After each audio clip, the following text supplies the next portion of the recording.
Сайн байцгаана уу? Сонсогчид та бүхэндээ энэ өдрийн мэнд хүргэе. Буйны зан үеийн холбооноос эрхлэн явуулдаг хоолой подкастны маань энэ удаагийн дугаар эхлэхэд бэлэн болж байна. За энэ удаагийн маань дугаараар энэ зочноор одоо сэтгүүлч Монгол Улсын соёлын авиац зүтгэлтэн доктор Галаридгоо маань оролцохоор хүрэлцэн ирсэн байна. Танд энэ өдрийн мэнд хүргэе. За өдрийн мэнд хүргэе. За та сайхан тусч байна уу? Сайхан тусч байна. За бидний урилгыг хүлээж аваад одоо манай подкастад оролцохоор ирсэн танд баярлалаа. Тэгээд хоёлаа өнөөдөр нэлээд өргөн цар хүрээнд одоо ярилцлага хийж танаас одоо энэ сонсогчдод олон төрлийн мэдлэгийг олгох хаа гэж итгэж байна. За хичээе. За Буйны зан үеийн холбоо төрөмс байгууллага нь ер нь Улаанбаатар хотын хэмжээнд оршуулгын үйл ажиллагаа эрхэлдэг байгууллагуудын гишүүнчлэлтэй ийм төрөмс байгууллага байдаг. За ингээ буйны үйл ажиллагаа эрхэлдэг байгууллагуудын одоо төлөөллүүд байдаг учраас оршуулгын зан үйлтэй холбоотой түүнийг дагалдаж байгаа одоо стандартууд гэдэг ингээд бүхэл төрлийн мэдээллээр гişүүдээ хангаж яадаг мөн одоо сонсогчдыг энэ төрлийн мэдээлэл олгох тал дээр онцгойлон анхаарчдаг ийм одоо төрөмс байгууллага байгаа. Тэгээд өнөөдрийн тав тэрийн ярилцлагын үндсэн одоо чиглэл бол оршуулгын зан үйлтэй нэлээд холбогдож явах баха. Тэгэхээр энийг би одоо энэ тал дээр таныг одоо сонсогчдод олоод одоо гишүүндэд маань өргөн цар хүрээтэй мэдлэг түүхийн талаас нь шашны талаас нь за тэгээ сэтгэл зүйн талаас гэдэг ингээд олгоно гэдэгт бас их итгэж байгаа. Тэгээ одоо юуныхаа өмнө одоо яриагаа хоёлаа үхэл мөнх ус гэж юу юм тийм ээ.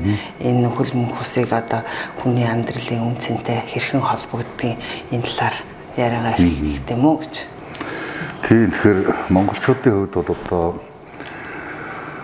Бурхны шашнаар бас олон зуун жил одоо явчихсан. Өмнө нь одоо угуул хязгуур шүтлэг нь одоо бөөмөргөл тэнгэр үзлгээд ингээд хоёр том шашнаар дамжигдсан олон зуун жилээр. За одоо сүүлийн үед бол бас шинэ шашнууд бий болчихсон. Тэгээд эдгээр чинь бүгд л цаана тэр шашнуудын чинь сургаал номлол дандаа л бас үхэлтэй холбоотой, мөнх устай холбоотой сургаал номлолууд байдаг. Тэгээд энд бол яг монголчуудын яг тэр нэг эртнээс уламжилж ирсэн одоо талигачаад салхас гүйцэтгэгчүүд юм уу одоо оршуулах тэр зан үйл ер нь одоо энэ үхэл гэдэг асуудалд хандах хандлага бол эртнээс төлөвшсөн тийм ойлголттой. Тэгэхдээ зүгээр шинэ одоо энэ 21-р зууч гэдэг юм тийм ээ. Шинэ нөхцөл байдалд бас эргэж өөрчлөгдөж байгаа, эргэж хармаар бас одоо энэ хотчлолттой холбоотой гэдэг их олон ойлголтууд байна. Дээрээс нь нэмээд одоо нөгөө хүмүүсийн мэдээлэл авах боломж нь өргөн болчихсон. Янз янзын одоо сургаал номлууд бол чөлөөтэй өгдөг болчихсон учраас нөгөө уламжлалт нэгдмэл ойлголт маань бас өөрчлөгдөж сүүлийн үед тэгэл яг өөрөөхөө сонирхсон тэр сургаал чиглэлийхэд дагуул бас энэ үхэлтэй холбоотой асуудал бол хандж явах шиг байна л да. Тэгээ яг хуу дийлэнх хүн амын маань дийлэнх нь өнөөдөр боддын шашинтай.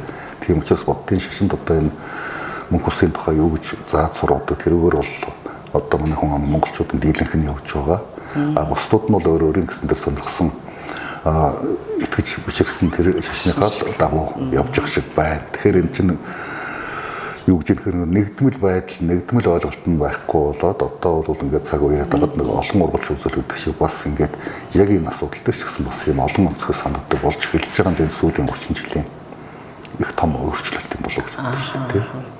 Ер нь бол зүгээр одоо яг өнөөдрийн байдлаар энэ оршуулгын үйл ажиллагаанд хандж байгаа. За тэгээ оршуулгын үйл ажиллагаагаа гүйцэлдүүлж байгаа тал дээр бол энэ нөгөө шашны юунууд нөлөөллүүд одоо төлөвшлөн нэлийн болоогүй байгаа мó гэж харагддаг. Одоо энэ юунаас харагддаг вэ гэхээр одоо нөгөө нэг арга гэрийн улсууд өөр шашинтай их байдаг болсон байна. Одоо эмээ ээж аав нь бол одоо буддын шашинтай байхад өөр хүүхдүүд нь төрөлхтөрийн шашинтай болсон байна шүү дээ. Одоо христийн шашин шүтдэг болсон байна. Бөөгийн зан үйл гүйцэтгэдэг болсон байна. За тэгээ энэ нь өөрөө нөгөө бурхан болсон хүнийхээ хойдын зан үйлийг гүйцэтгэхэд бас нэлээдгүй нөгөө маргалдаа нэг үсгэж байгаа. Одоо тэрийг яаж хийх нь хамгийн зохилтой гэж үздэг вэ таныхаар? Тий, ер нь бол 1990-ад оны нийгмийн өөрчлөлт чинь өөрөө их олон юм дээр маш том өөрчлөлт авчирлаа шүү дээ. Тэр үгэлэг үзэл бодлоо илэрхийлэх хэрэгжүүлөө, шүтэх бичлэх хэрэгжүүлөө гэдэг бүх юмыг энэ хэрэгжүүлээнд хангаж өгсөн учраас тэр үеэс эхлээд бид нарт бол энэ ялгарлууд их явж эхэлсэн. Яалтгүй цаг үеэд байгаа одоо тухайн үед хоройтой байсан ч байдаг юм уу, янз бүрийн нөхцөл шалтгааны улмаас төдийлөн түгэн дэлгэрч чадаагүй байсан ийм шашны урсгалууд, итгэл үнэмшлүүд бол бий болсон. Тэр нь эргээд яасан бэ гэхээр нөгөө монголчуудын уламжлалт зан үйл сэтгэлгээнд бол бас их нөлөөлсөн тийм ээ. Тэрний нэг илэрхийлэл нь бол ялтгүй оршуулгын зан үйл байгаа даа. Тэгэхээр манайханд ер нь ажиглагдаад байдгийг одоо юу гэдгийг талигаачийг одоо арийнхын ажлыг хэрхэн яаж хийх вэ гэдэг дээр өөр хөрөгийг нэг юм зүтгэдэг, хоорондоо харалддаг, заримдаа бол одоо нэг хэсэг нь ламын хавсаар хийгээд явж байгаад нэг хэсэг нь одоо тэрэнд нь оролцохгүй зөвхөн одоо тэр нэг христийнхээ ёсоор хийнгээл эсвэл бөөгийнхээ ёсоор хийнгээд ингээд ард нь үлдэж байгаа ах дүүс гэж хагаралтаж энээсээ болж цаашид бас үйл ойлголцох. Одоо тэр ураг удам гэр бүлийн хүрээнд бас юм үйл ойлголцолт хагарал үүсгэх нэг юм аюул байгаад байна. Тэгэхээр энийг уулна аль болох тэр эв нэгдлийг хангах тал руу зохион байгуулах хэрэгтэй юм бол зөв бидэнд яг одоохондоо энэ сарыг бүрэлдэж чадаагүй байх шиг байна. Гэхдээ нэг юмыг бол хармаар юм байгаа. Зөв бус орны жишээ юу гэж нөхөр юм олон шашинтай болсон жишээнүүд гаргаж жишээ нь Солонгос шүү дээ. Тэгээ одоо өмнө Солонгос бол яг дайны дараагаар Солонгосын дайны дараа бол одоо хоёр Солонгосын чинь Солонгосыг хоёр байгаа тоотлон зөвлөлт бод улсын одоо иргэшээд үндсэндээ тийм ээ. Уртл нь бол одоо Америкийн соёл мэдсэн ийм хоёр орн болцсон шүү дээ. Тэгээд тэрийг дагаад яг тэр үед бол жишээлх юм бол нөгөө уламжлалт шашныхын хажуугаар бас генистик шашин бол тэнд орж ирсэн. Тэгээд орж ирэхдээ яг л манайхтай адилхан нөгөө номлогчид маань ингээд яваад хүмүүстэй уулзаад явхаар нөгөө уугуул шүтлэгтэй үнэнч хүмүүс бол тэрийг хүлээж аваагүй. Тэгэд тэдний хооронд зөрчилтэй хүмүүсээ солонгосууд бол бас одоо монголчууд чигийн бүлээцтэй ус биш юм байна. Нөгөө номлогчдыг зодооднуудад бас ингээд байхаар тодорхой эхлэлтэй зэрэг бид нар алга болчихсон. Тэгээ алга болчиход байж итэл нэг 20 жилийн дараа ч гэх юм уу тийм ээ. Тэгээ 10-20 жилийн дараа бол гинт өөрийнх нь хүүхэд аавчтай заавчлаараа би бол одоо юм итгэгчээ би одоо тэр уламжлалт шашнараа явж чадахгүй гэдэг ингээд аавчтай хэлэхээр үеийн хооронд зөрчил гарсан. Тэгэхээр далд байдал чиглэсэн байна шүү. Далд байдал өөрөөр хэлэх юм бол одоо сургууль цэцэрлэг янз бүрийн тэр боловсролын байгууллагууд амжиж явж байгаад тодорхой хугацааны дараа хүүхдүүд нь нас бий төрөнгөтэй уучлаараа би итгэгчээ. Бэлтгэгдсэн байна. Та бол одоо ингээд өөрөөр хэлэх юм бол гадны одоо тэр номлол түгээгчд биш өөрийнх нь үр хүүхдүүд аав ээжийнхөөс хараад одоо ингээд шашны асуудал зөрчлийн асуудал ярьж эхэлж байна шүү дээ. Тэгээд тэн дээр бол солонгосын жишээ сайн. Тэр нь яасан бэ гэхээр их тийм нэгэнтээ өөрийнх нь үр хүүхдүүд ингэж байгаа учраас хөдөө зөвшөөрөөд олон шашнаа хөдөө зөвшөөрч шүү дээ. Тэгээд тэд нар бол нэг зүйл төр бол тохиролцсон байдаг. Тэр нь юу гэвэл за чи өөрөө тэр өөрийнхөө одоо итгэл бишрэлийн дагуу яв. Бид одоо өөрөөрөө явъя. Гэхдээ нэг юмн дээр бол одоо заавал нийлжээ. Тэр нь юу бол одоо нэг талигаачийн өвдөдсөн. Одоо тэр нэг дурсгалыг хүндэтгэх нэг өдөр байна шүү дээ. Тэрэн дээр бол эртнийх ёсоор хийе. Уламжлалт ёсоор хэн ямар шашинтай үл хамааран энэ өдөр бол бид үл яг эртнийх ёсоор юм хий. Тахлын өдөр гэдэг. Бусад өдөр нь бол бусад үед нь бол тэгээд өөрөөрөө яваа гэдэг. Ингээд энэ асуудал ямар ч маргаангүй шийдэгдчихсэн. Яг энэнтэй адил байдал бидэнд одоо яг энэ ялангуяа оршуулгын зан үйлтэй холбоотой гарцаагүй нэг юм ойлголцолд хүрэх шаардлага байна гэж харагдаад байгаа. Тэр нь яаж юм гэхээр уг нь эн чинь талигаач ямар шашин шүтдэг байсан тэр ёсоор нь уул нүдэх ёстой. Өөрөөр хэлбэл бол энэ талигаачийг одоо сүүлчийн замд үднэ гэдэг чинь талигаачийн одоо хүсэл аяг биелүүлэх тэр зан үйл шүү дээ. Тэгэхээр тэрэн дээр очиод хагаралдаад байгаа ерөөсөө ойлгохгүй байхгүй. Нэгэнтээ тэр хүн хэрвээ талигаач өөрөө одоо Христ итгэж байх юм бол тэр Христийнхээ ёсоор нь буддист байх юм бол одоо ламынхны ёсоор нь тэнгэр шүтлэгтэн байх юм бол бөөгийнх нь ёсоор нь зан үйлийг хийгээл Тэрэнд нь бол үлдэж байгаа ахын дүүс найз нөхд нь бол зүгээр л яг л тэрийг ямар шүтлэгээс үл хамааран тэр талигаас хүндэтгэл сайхан тэр зам үйлээр нь ичмэр байгаа байхгүй. Тэгэхээр л одоо ерөөсөө орчуулж амжаагүй байхдаа л ерөөсөө зуул өргөн өргөхгүй ингэн тэгнгээл хоорондоо маргалдаал тэгэл тэрнээс бол үе үений үзэн хөдөлцаал энийг одоо бид нар нэн дээр засч явахгүй л чинь хүний өвхөл амьдралд бол мөнхийн асуудал шүү дээ. Энэ мөнгө л үргэлжлэнэ. Тэгэхээр энэ мөнгө үргэлжилж байгаа ямыг бид нар анхнаас нэм хагарал утрлын замаар шийдэх юм бол нөгөө л олон янзаараа хагарч утарсан монголчууд шиг бас нэг асуудал нэмэгдчих гээд байдаг. Тэгэхээр би бол одоо энэ манай подкастыг сонсож байгаа хүмүүст бол уриалмаар л байна. Та бүхэн маань яг үнэхээр одоо талигачийг хүний ёс орн хөндлөж оршуулах гэж байгаа юм бол тэр хүн ямар шашин шүтдэг байсан тэр ёс орнд оршуулж байгаа. Бусдууд нь зүгээр л тэрэнд нь оролцоол дурсгалын үндэтгэл ингээд явцдаг ийм хэлбэр рүү ормоор юм байна гэж нэгдүгээрт нэг юм байгаа. Зүгээр хоёрдугаарт яг нэг үндэсний онцлогтой соёлууд бий болж штэ. Хуучин уламжлалт соёл ба дээрээс нь шинэ соёлууд бий болж байна. Тэгэхээр тэр шинэ соёл маань яаж нэгвэл ерөнхийдөө монголчууд буддын шашинд ороод олон зуун жил болцсон учраас одоо юу гэдгийг нөгөө алтан хайрцаг нээч гэдэг юм уу тэр нэг зан үйлүүдийг бол өөр шашинтай ч гэсэн босгий гэдэг шиг байна. Тий, аль шашинтай байсан яг Христ итгэлтэн за одоо буддистуудын хооронд бол ялгаатай юм нэг нь зуул урайл нэг нь лав харж байгаа болохоос адилхан дотоо бас тэр чинь аль нь ч л утгаараа галзарч байгаа шүү дээ тийм үү. Тэгээд гихмтийн тийм байх шиг байна.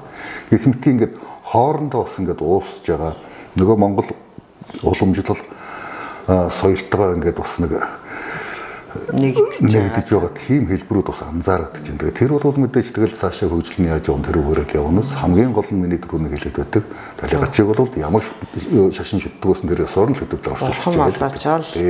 Шашин шүтлгийг л дагах нь зүйтэй гэж. Тэгэхгүй өөрсдийнхөө итгэл үнэмшлийг өөрсдийнхөө сүсэг өвшөөрлийг нэгдүгээр тавиад талигачиг хоёрдугаар тавиад байгаа. Би бол тэгж л харддаг.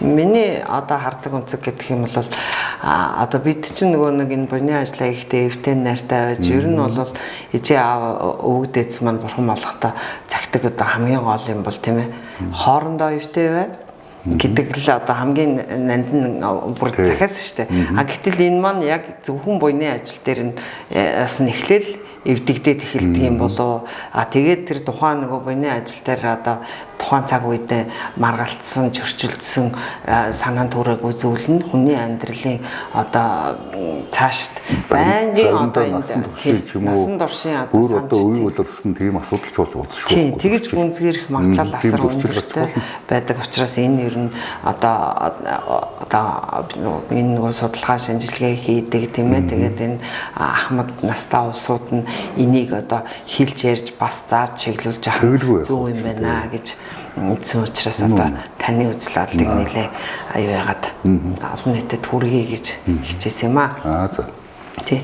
Ер нь бол тэгээд одоо бурхан болоочтой холбоотой зүйлсүүд яригдахаар хүний нөгөө ураг удам тийм ээ удам судар тэгээд өр хүүхдийн хооштын заяа мөртөө зайлшгүй холбогдож идэг. Тэгэхээр энэ тал дээр одоо хэрхэн холбогдох хэвээр бид нэр цахиас сургаалаа яаж авч явах хэвээр тийм тухайн буйны ажлыг одоо хийж гүйцэтгэхдээ юуг хамгийн эрхэмлэхийн тэр шашин үйл харгалзаад одоо нэг юм баримтлах зарчим байна шүү дээ өр хүүхдийн. Энэ тал дээр одоо таны судалгаан дээр одоо юунууд судалгааны материалууд дээр яаж одоо энэ тэнгэр үзэлгээд одоо бидний хамгийн өвгдээцийн одоо үзэл баримтлал гэж үзээд байгаа шүү шашин гэхээсээ илүүтэй энд одоо тий хийж гүйцэлдүүлжсэн зан заншлууд юу байна энэ талаар. Тэгэхээр монголч нь өөрөө бол ер нь хүн төрөлхтөн маш эртнээс хүн амьдарсан нутаг тийм ээ.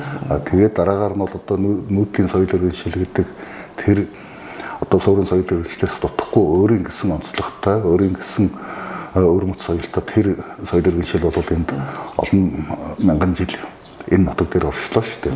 Тэгэхээр энэ болгон маань эргээд яг одоо энэ ойлголох зан үйлтэй холбоотой маш олон соёлуудыг үлдээсэн байдаг. Зүгээр энэ талд бол манай археологийнхан бол одоо их сайн их сурвалжуудтай ажилласан шүү дээ. Одоо судалгаа хийсэн, би бол дурууд олсон. Тэгэл одоо хадны сүг зураг мураг янз янзын мэс тэр үеийн одоо нүүдэлчдийн амьдралын хэв маягийг бол ертөнцийг үзэх үзлийг бол одоо үндсэндээ тэр чулуун судраас бол бас их олон тайлж уншиж байна. Тэгэл хэдэн мянган жилийн асуудал яригдчих шүү дээ. Тэгээд Монголд бол юу гэдгийг нэг үе бол жишээ нь төрүүлэг нь харуулж оршуулдаг одоо шалгуулчин булшны соёлч гэдэг юм уу байж байлаа.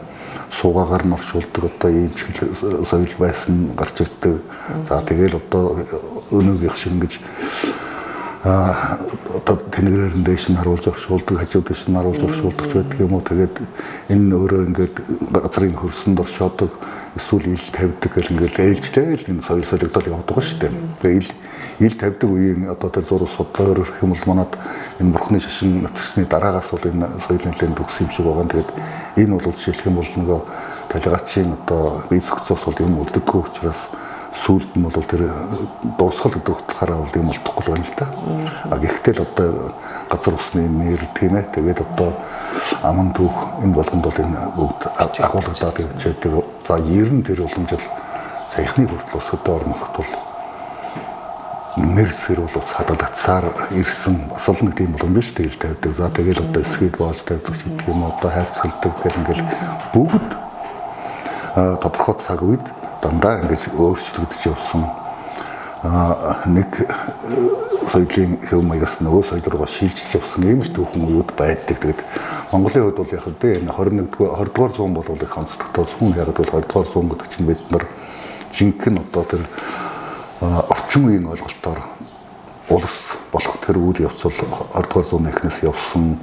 20-р зууны дундуур бол бид нар Улаанбаатар болоод бусад хот суургазуудад суурин амьдралын тэр хэв маяг бий болсон. Түүнийгээ дагаад их олон шинэ соёлууд шийдэх ёстой олон асуудлууд гарч ирсэн. Тэрний нэг нь одоо жишээлх юм бол энэ оршуулгын зан үйл шүү дээ. Оршуулгын газар гэж одоо тусдаа нэгдмэл ийм газрыг бий болох шаардлага гарч ирсэн. Тэгээд тэрийг чинь харахтаа зэрэг яг эхлээд энийг бол ер нь аль ч улс оронд бол эхлээл энэ оршуулгын зан үйлийг сүм хийдэд хариуцдаг. Тэгжсэнээр зарим улс орн бол тэрийн төрн мэддэг болоод одоо бол тэгэл дараагаар нь одоо ингээд зах зээл үргэлжсэн янз янзын үед бол ингээд заримдаа төрн мэддэг, заримдаа одоо хувийн хөвшлэн шийддэг. Тэгээ хэн чадах вэ? Тэр нь ингээд хийгээ явдаг. Ийм л зан үйлүүд яваад байгаа. Тэгэд манад бол ялгаа авахгүй шүү дээ. Тэр чинь дэлхийн юм жижигхэн болчлоо, нээлттэй болчлоо. Бүх мэдээлэл ил байна. Монголчууд гадагшаа явж юм үзчнүүд тайлж байна. Тэр хэлбэр тэр хэмжээгээр бас одоо энэ янз янзын шинэ соёлуудыг бий болгож чинь ч гэдэг юм уу. Энэ утгаар нь аваад үзэх юм бол яг одоо энэ оршуулгын зан үйл дээр бол нэлээд их өөрчлөлтийн сүүлийн одоо 21-р зуунд бол бүр онцгой өөрчлөлтүүд гарч эхэллээ. Тийм одоо бүр эрс өөрчлөгдөж байна. Тэгээд цаашдын чиг хандлагыг ингээд эдхийн өөрийнх нь хөгжлийн чиг хандлагыг харах юм бол одоо чинь бүр тэс өөр болоод явчих шинжтэй болчихлоо шүү дээ. Одоо жишээлбэл юу гэдгийг манай эртний тэр олдруудаас ингээд харахаар за юу гэдгийг хадны оршуулга гайлж байна тийм аа хадаагууд ингээд оршуулчдаг тэр нь одоо зандын шат хадгалагддаг хэл байна. Зориуд зандын шулж байгаад одоо бүр 2-3 жилийн дараагаас ингээд хаад гисээ оршуулдаг тийм ёс чиглэл байлаа тийм ээ. Тэгтэл хүннүгийн оршуулга одоо шинэ оюун уулын албарууд хэлэх чинь ер нь оюулч хвшилтэй манай чинь хүннүгийн хэд хэдэн газраас олдрууд болтлоо, баруун талдаач болтлоо, төвдөөч болтлоо тийм ээ. Тэгээд энэ оршуулгуудыг харахад жишээлх юм бол урууга харсан пирамид хэлбэртэй ингэж газрынхаа гүнд одоо бүр одоо яг мөнгө маягтай хийдэг тий байршуулдаг. Тэгэл тэр чинь зүгээр нэг 4-5 метр ухчиж байгаа биш доошоо 12-18 метр доошоо шаталсан юм урууга харсан бунхын хэлбэртэй байгууламж байгуулж ингэдэг болсон. Яг хаа тэрийг манай Эрдэнэтэд бол одоо юу гэдгийг бусад энэ одоо манай баруун талд хүннүг үед бол баруун талдаа байсан хойноо байсан энэ нүүдэлчдээс ялгаатай нь хүннүгчд одоо ингэж оршуулсан байна. Энэ бол тухайн үеийн өндөр хөгжилтэй 3 орны нэг одоо хүннү хань улс шүү дээ тийм ээ. Тэр одоо хань өрний соёлыг одоо соёлоос санаа авсан бахал гэсэн тийм өнцгөр зүйлүүд ярьдаг болсон байна л дээ. Тэгэхээр ерөөд адил төстэй хэмжээний хувьд том жижиг байгаа болохоос биш. Юуныхаа хэрэг байгууламжид бол бас төстэй тал бий. Тэгэхээр тийм ч байж магадгүй. Ер нь тийм ч байх үнэтэй л дээ. Тэгээ явж идэл чин дараагаар нь ингээл тийм нүсэр байгууламжаасаа татгалзаал тийм ээ. Тий одоо ингээд нөгөө ихсийг бол тэр үед юу гэдгийг уулын тийм ингэр ус голдоорхон тийм газар тэр ихсийн газрыг байгуулж ирсэн бол сүүлдээ ингээд уулын өндөр нуруудын орой дээр одоо энэ экстенцийн онгоныг оршоодог болох жишээтэй ингээл түүхэн тодорхой хугацаанд өөрчлөгдөөл байгаа юм. Ер нь бол тухайн цаг үедээ одоо аль өндөр хөгжилтэй улсын одоо шинэлэг одоо тэр нөгөө хэлбэр байна те тэрийг ингэж нөгөө тухайн улс орнууд дагаж дуурайдаг байсан л гэсэн үг шүү дээ. Одоо тий угаасаа хүн төрөлхтний түүх тийм шүү дээ. Дэвшлийн юу яаж идэг те өөрсдөө энэ бол юу гэдэг нь уламжилт юм ингээд нэг юм ягштал барих биш. Аль болох л одоо тэр илүү дэвшилттэй сайн гэсэн тэр хэлбэрүүдийг л одоо оршуулгын зангуулч гэсэн хэрэгжилжсэн байл гэж ингэж харах юм байна. Одоо өнөөдрийн 21-р зууны явж гэсэн. Ашгуул шинжилгээ явуулдаг, харилцан бие биенээсээ суралцчихдаг, хэрэгтэй одоо шаардлагатайг дагдаг ийм нэвтрүүлэлт байсан байна шүү дээ, тийм ээ. Тэгэлгүй яг тэгээ монголч нь өөрөө нөгөө юу гэдгийг бид нар бол одоо нүүдэлчний соёлтой улс центр гэж яриад байгаа боловч яг үнэндээ бол нөгөө хотчлтын хэмжүүрээр наваад үзэхээр хүн амын 50-аас дээш өвн хот суурин газар суудаг болчихсон. Одоо үндсэндээ бол манайх бол суурин соёл агентлагтай нүүдлийн соёл агентлагаар хосолсон. Магадгүй ирээдүйд бол суурин соёлын давамгайлах ийм хэлбэрлүү явж байгаа улс. Тэгэхээр энийгээ дагаад ялтгүй оршуулгын зан үйл дээр бол тэр нүүдлийн соёл агентлагаар оршиж байгаа орчин энэ суурин соёл агентлагаар оршиж байгаа орчин хоёр чинь хоёр өөр ийм нөхцөл байдал шаардаад байна шүү дээ. Тэгэхээр бид нар хүссэн ч хүсээгүй ч нөгөө суурин тал руугаа явж байгаа учраас улс орн маань тэр чигээрээ суурин соёл руу алгуур шилжиж байгаа учраас энэ зан үйл гэсэн бас тэр онцлогийг бол бодолцож хөгжих ёстой. Тухайн дараачийн одоо улс их орны ирээдүйн хөгжилд одоо нөгөө сөрөг үр дагавар үзүүл цаад болохгүйгээр байдалтаар шилжих нь шүү дээ, тийм ээ. Одоогийн байдлаар бол ер нь дэлхийн улс орнуудын одоо хөгжлийн явцад зайлшгүй яг энэ оршуулгын зангуултай холбоотой асуудал нь шинжлэгдээд явсан байгаа юм л да. Тэр нөгөө хотчгийнхаа хэрээр энэ оршуулга нь ингээд л талбай хэмжээнд томорцсон тийм ээ, бас зайлшгүй өөрчлөлтөнд орох шаардлагатай болсон. Тухайн цаг үеийн өнгөрөөцөн энэ ийм юмнууд ажиглагдаж байгаа. Тийм туршлагууд байдаг, өөрчлөсөн шинжилсэн. Тэгэлгүй яг хөө тэн дээр чинь ийм байгаад байгаа байхгүй. Одоо жишээлбэл наа чи хамгийн том нөлөөлөд байгаа юм.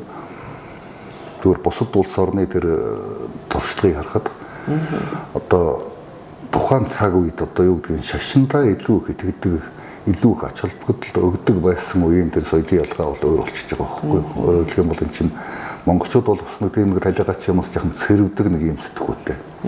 Европынхан бол жишээлх юм бол тэрийг ерөөсөө хамтдаа ингээд дундаа байдаг. Яг л удаа амьд юм шиг харилцаал одоо орсууд морсууч нөгөө оршуулгын газарт нь очиод нөгөө талах юугаа хуваагаад үгээ хэлээл ингээд явдаг. Тэгэд энэ соёлоос улбалаад юу үсч ирсэн бэ гэхээр ерөөсөө тэр чинь энэ Европын орнууд бол энэ чинь зүгээр л одоо тэр соёл хэрэгжлийнх нь нэг хэсэг болгоцсон. Тэнд амралт зугаалгын газар тэнд нарах хэмжээ болж ил байдаг гэх мэтэр ингээд нэг тийм соёл байгаа. Зөв манайхан бол тэр тийм рүү явтал усууд нь л та ягаад бол бид чинь арай өөр менталитетаар томон тэгээд өхөл амьдралын тухай хойт насны шийдэх юм уу төрс хүнсний шийдэх юм энэ тухай ойлголт нь бас нэг яхан өөр учраас арай л өөрөөр явах. Тийм нэлээд их нөгөө тодорхой хугацааны дараа байж болох юм тийм ээ. Нөгөө талдаа миний харж байгаа зүйл ингэж бодоод байдгийг. Одоогийн энэ нөгөө оршуулгын газрууд нь тэгж нөгөө нэг тайван хамтран орших нөхцөлгүй байна гэж боддог байхгүй. Одоо айдастай, хүүцтэй нөгөө эвдэр тоногцсон тийм ээ. Дундуур нь ингээд явж хахтал нөгөө шарилн ухагдсан тоногцсон ясны нэл гарцсан байхад хүн яаж хажуудаа тайван байлгах вэ тийм ээ. Харин эсэргээрээ яг одоо ингээд тухайн одоо хөгжлийн явцад өнөөдрийн одоо шинэ тутам энэ нөгөө нэг оршуулгын одоо эзэнтэй оршуулгын газрууд байна шүү дээ. Одоо тусгаалan хариуцаад хамгаалаад ингээд цэцэрлэгжүүлж байгаа. Энэ цэцэрлэг төрөлнгүүд үлдсэн цагт магадгүй тэр нөгөө нэг Европын соёл тийм ээ.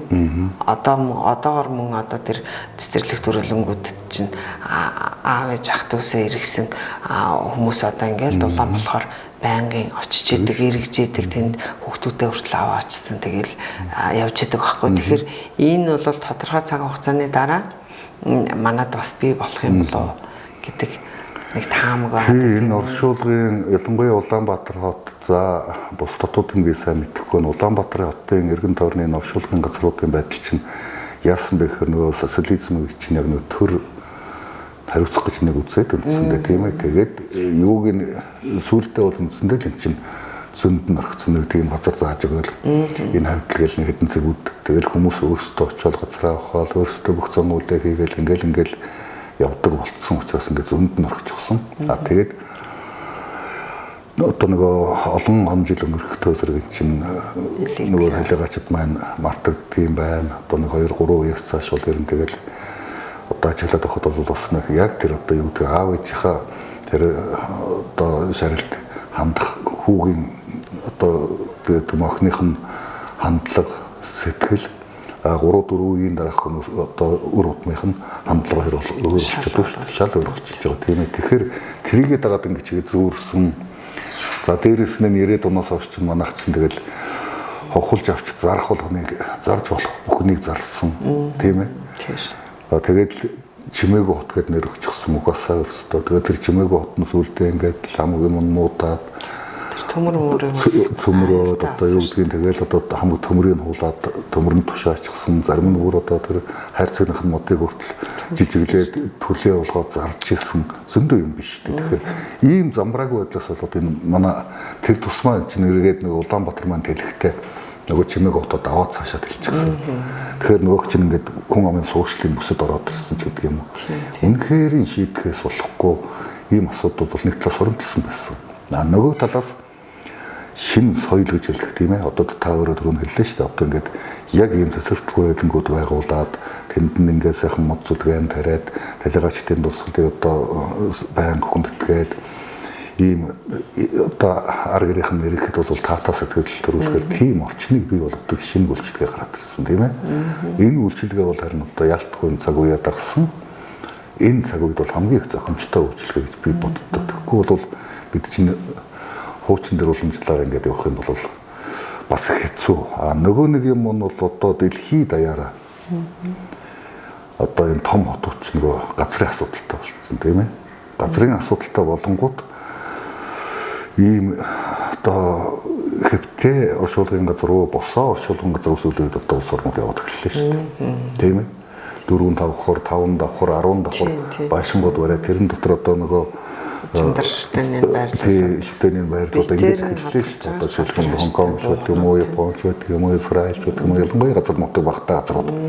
Гэтэл бидэнд ч гэсэн яг үнэндээ Монгол өргөн удам газар нутагтаа гэж байгаа боловч яг Улаанбаатар гэдэг одоо хүн амынхын талан марч гисэн энэ дөрвөн улаар хашигдсан энэ хонхорч нь бол өөрөө маш тийм давчуу орон зай болчиход байгаа. Тэгэхээр энэ давчуу орон зайд бид нар бас одоо энийг яаж одоо шийдэх юм? Ягаад гэвэл ерөөсөө хүн гэдэг чинь өөх төрөх бол мөнгөний асуудал.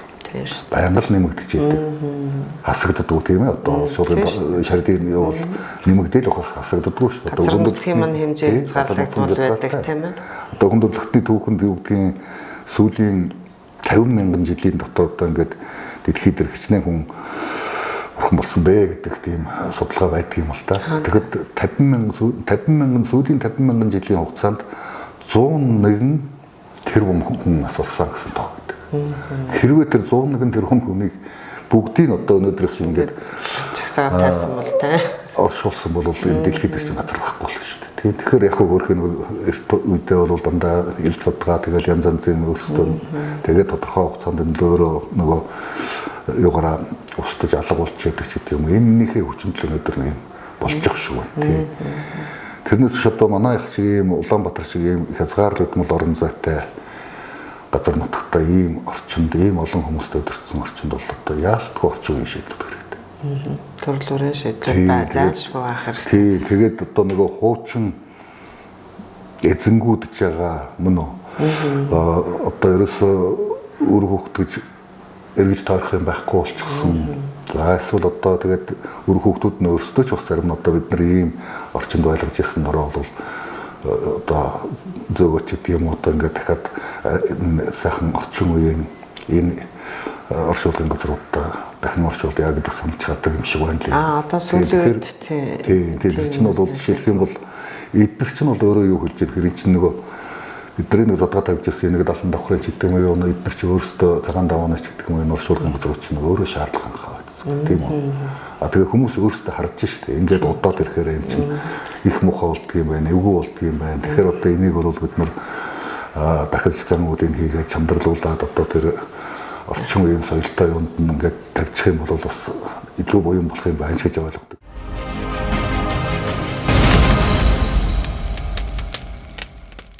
Ер нь одоо яг энэ нөгөө нэг оршуулгын энэ байгууллагууд дээр ирж энэ нөгөө шилжүүлэлт, нүүлгэн шилжүүлэлт хийлгээд орчны өөрчлөлийг гэж байгаа улсууд бол одоо та бидний яг үеийнхэн өөрсдийнхөө одоо амьд зэрүүн чадaltaа тэнхээдээ аваад ирэж явахаа одоо юг дурсгалыг тийм шарилыг зөөлгөө тэгээд дурсгалыг нь маш юм сайхан цэвэрхэн орчинд хиймээр байна. Бидний үед бол ийм байгаагүй учраас тэр сонголт байгаагүй шүү дээ. Ердөө л нөгөө далан давхар нар нь лугаа гаргадаг байсан тийм ээ хаашаа. Гэтэл одоо бол ийм өргөн сонголттой болсон сайхан цэцэрлэг төрөлнгүүд бий болсон. Хажуудаа бүр сүм мэдтэй уншлага намтай газрууч бий болсон учраас бид нэр чадaltaгаа дээр нүүлгэмээр байна. Тэгэл одоо явтай уулзж хахад бол ярьж байгаа нь одоо биднээс хойш бол одоо нөгөө бидний хүүхдүүд бол энийг ингээд тоохгүй шүү дээ. Тийм учраас одоо л хийж гэнэ гэсэн.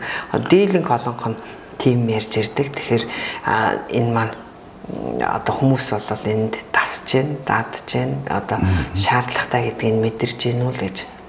Тийм амьдралаа сургаад байгаа байхгүй. Ягаад гэвэл юу гэдгийг бидний үеийнх ингээд байхгүй болоод өглөө гэхэд бидний аав ээж өвөө эмээг одоо дараа үеийнх маань холдоод өгч зарим бараад царайг хараагүй мэдэхгүй тийм хүүхдүүд байна. Тэгэхээр бид нар чинь үнэхээр хүний ёсоор хөндлөх үгүй юу гэдэгт одоо нөгөө өөрсдөө бидний үеийнх чинь санаа зовоод эхэлчихсэн. Тэгэл өөрийнхөө чадaltaа дээр боломжтой дээр ингээд бас нэг аав ээжийнхаа ч гэдэг өвөө эмээгийнхаа одоо тий шаардлыг бол ямар ч бас ингээд нэг хүний ёсоор хүндтэй ийм сайхан орчинд залчяал гэж ингэж яаж байгаа шүү дээ. Тэгэхээр энэний цаана бол яг зөвөр бидний нөгөө Монголын уламжлалт сэтгэлгээтэй холбоотой юм яваад байгаа. Тэгээ нөгөө шинэ үеийн залуучуудын одоо амьдралыг ертөнцийг үзэх үзэл бидний үеийнхэн болоод биднээс дэш үеийн монголч одоо ахмадуудын амьдрал ертөнцийг үзэх үзэл хоёр ч бас яхан зөрөөтэй байгаа шүү дээ. Тэгэхээр ер нь бол монгол хүний уламжилалт сэтгэхүй бол бусад улс орноос юугаар ялгардаг вэ гэвэл тэр эцэг өвгдийн гал голомтыг дээдлэх ёс мөн үү. Тэгээд тэр удам судрыг чухалд үздэг ийм хоёр юмараа бус тулснаас ялгараад байдаг байхгүй. Тэгэхээр ерөөсөө тэр удмынхаа нэрийг сэдэхгүй ургийнхаа одоо тэр муугаар дуудуулахгүй хичээж амьдардаг. Тэр чинь өөрөө эргээд юун дээр аваачиж байгаа нөхдөд тэр орчуулгын зам үйл дээр бас ялгаагүй болчихж байгаа. Энд бол заавал одоо тийм их сайхан сэтгэлд хүрсэн тэнүүн тавуун тийм сайхан шинжин бүрдсэн газар оршоох тийм ээ. Ямар амгалан газар оршоох. Тэгээд тэр нь бол эргээд үүдхийн зөвхөн тэр талиагачаа унтахаас гадна энэ бол эргээд дараагийн үр удамд нь их сайнаар нөлөөлдөг гэж үздэг. Манай газар шинжих олон судрууд байдаг. Одоо ардын тийм мэдлэг байна шүү дээ. Цогц мэдлэг тий. Тэгээд энд бол одоо гэдэг уулын толгой жийлгэж тавьж гэдэг юм уу. Уулын орой одоо зөвлөвлж дэрлүүл тавьж гэдэг юм уу. Тэгээд одоо өшөө олон төсөл одоо шуурган зан үүдээр үзэгдэж харагдаж байгаа. Одоо ямар нэгэн үзүүлэлтийг бол бэлэгдэж тэрийгэ дандаа сайнаар бэлэгдэж тайлж ярьдагч байдаг юм. Эдгээр чинь бүгд л одоо манай уламжлалт соёл. Тэгэхээр энэний чинь цаана яаж яах нэхэр нөгөө хүний ураг удам гэдэг бол хүн гэдэг чинь ерөөсөө л энэ хорвоод ирсэн зорилго нь бол Монгол хүний хамт шүү дээ. Монголчууд юу гэж үздэг вэ гэвэл хүн бол одоо ингээд ураг удам гэдэг нэг юм тасралтгүй гинжин хэлхээ явж шүү дээ. Тэгэхээр тэр гинжин хэлхээний энэ цаг үеийн л одоо нэг цагийг нь бол одоо та бид хоёр чинь тийм ээ. Тэгэхээр би бол одоо та бол өөрийнхөө удмын би бол өөрийнхөө удмын яг энэ цаг үед өнгөрсөн одоо холбож өгч байгаа. Урд үе дараа үетэй холбож өгч байгаа. Тэр цагирг нь гинжин хэлхээний цагирг нь бол хүн. Тэгэхээр энэ цагирг маань өөрөө яг тэр өвд эцэг сайхан уламжлалын дагаад хүндлээд ингээд яваад тэрийг яг тэр эртний сайхан уламжлалынхаа дагуу ингээд юу гэдгийг эцсийн замд нүдэд оршоогоод ингэхдээ зэрэг надаас хойш өгөжлөх тэр удам болвол тэрний ач хавьяал нэрнэс нэг ийм сэтгэл бэлгэжлийн агуулга бол байж идэг. Тийм учраас л одоо энэ оршуулгын зан үйл дээр ач холбогдлогддог. Одоо манайхаа чигээр үгийг их буруу тайлбарладаг. Утга агуулгын гажуудуулдаг юм болчлоо шүү. Тэр үтгийг л юу гэдгийг эсрэг утгатай үг нь хүртэл одоо үг хүртэл эсрэг утгатай болдог болсон тийм үү. Өнөөдөр бид нар юу гэдгийг жишээ нь би нэг хоёр үгэнд их дургу төгсөн мэтлээ өөрөө хүртэл одоо сүүлд өөрөө мэдлгүй хэрэгддэг болсон байгаа. Айгуу гэж үг байна, аймаар гэж үг байна. Аймаар гэдэг нь үнэхээр аймаар юм л хэлэх ёстой шүү дээ. Тэгэхээр аймаар гоё гэж ярихаар ч одоо юу гэж ойлгох вэ? Тэгээд одоо бүгдээрээ л маш гоё гэдэг утгаар нь ойлгодог болчихлоо шүү дээ. Айгуу гоё гэж ярих тийм үү? Тий. Тэгэхээр тэр чинь айгуу гэдэг үг нь өөрөө бас л их гэсэн утга агуулдаг болоод одоо тийм үү? Эсвэл мундаг одоо гэдэг ч юм уу сайн хүч нэмэгдүүлсэн тийм тодтол үг болоод төвөрчдөг. Яг жинхэнэ утга нь бол таагүй, онцгүй гэсэн агуулга явж штэ. Яг энэнтэй адилхан энэ манай соёл иргэншлийн нүүдлийн болоод суурин соёл иргэншлийн шилжилтийн бас зэрэгцэн оршиж байгаа ийм цаг үед бол ийм үгийн утгууд бас шилжиж байгаа шиг байна. Тэр нэг өндөр харагдаж байгаа шинэ яс хөндлөлцүүлэх гэж үг. Тий. Тэгэхээр яс хөндлөлцүүлэх гэдэг үгийг одоо манайхан чинь бараг л одоо тэр юунд шарил дотор хавж байгаа ясал өндөгээд ирэх юм шиг утгаар яриад байна шүү дээ. Тий. Энэ чинь бол өөрөө шилжсэн утгаар хэлж байгаа үг. Өөрөөр хэлэх юм бол тэр хүний ясыг хөндлөлцүүлэх асуудал биш.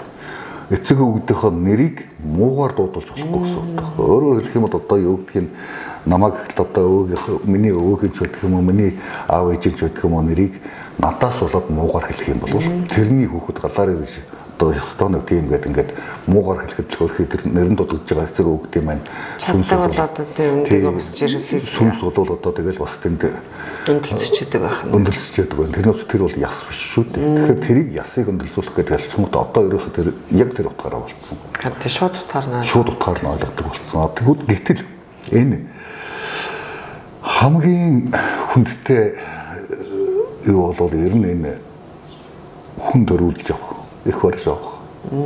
Хүнийг одоо энэ эцсийн замд нь өдөх. Энэ хоёр ч нь бол хамгийн тийм хүндтэй буянтай ийм үйл байдаг болсон тийм үү монголчууд. Тийм ч учраас одоо юу гэдгийг хүн бурхан боллоо гэхэд тэр хүний жил одоо усын үзээд ивэл хүнээр нь ингэж одоо гар хургуулдаг, яс төртөгөр гар хургуулдаг. Тэгээд тэрийг бол яс барина гэж ярьдаг. Энэ яс барина гэдэг чинь бол ерөөсөн маш хүндтэй. Тийм ч учраас тэрийг одоо хэдий залуу хүн магадгүй одоо тухайн нөхцөлд бол ингээд оршуулга явахад маш бага залуу хүнээс ч гэсэн одоо тэр эхэлж хөндөхтэй жил усан таарч болно. Тэгэхэд тэр хүнийг бол бүр хоомор аваач залаад тэр хүнд чинь одоо бэлэг хатгаан бариад аав юм нь одоо насан турш хүндэлдэг. Аав юм ясыг болсон хүн шүү гээд нөгөө хүнийг бол ингэж өргөж хүндэтгэж явдаг ийм соёл байлаа шүү дээ.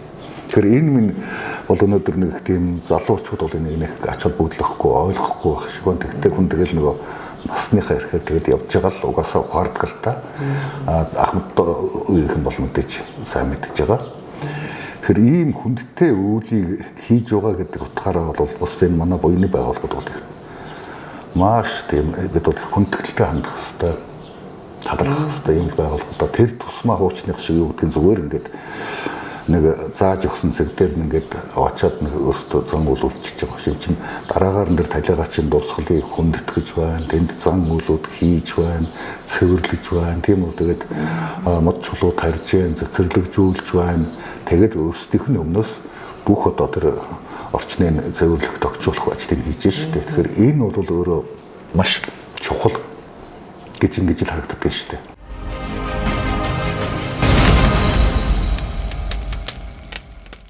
Тэгэхээр одоо манай одоо энэ буйны байгууллагад ажиллаж байгаа ажилчид хүртэл өөрсдөө тэр их нөгөө хүндэтгэлтэй ажлыг хийж байгаа гэдгээ бас ухамсарлах хэрэгтэй, зайлшгүй шаардлагатай байх нь шүү дээ. Тэр нь хамгийн түрүүнд данаахан бол тэрийг хүмүүстэй л ойлгуулах хэрэгтэй байх. Яг л үнэхээр хүндтэй ажил. Тий.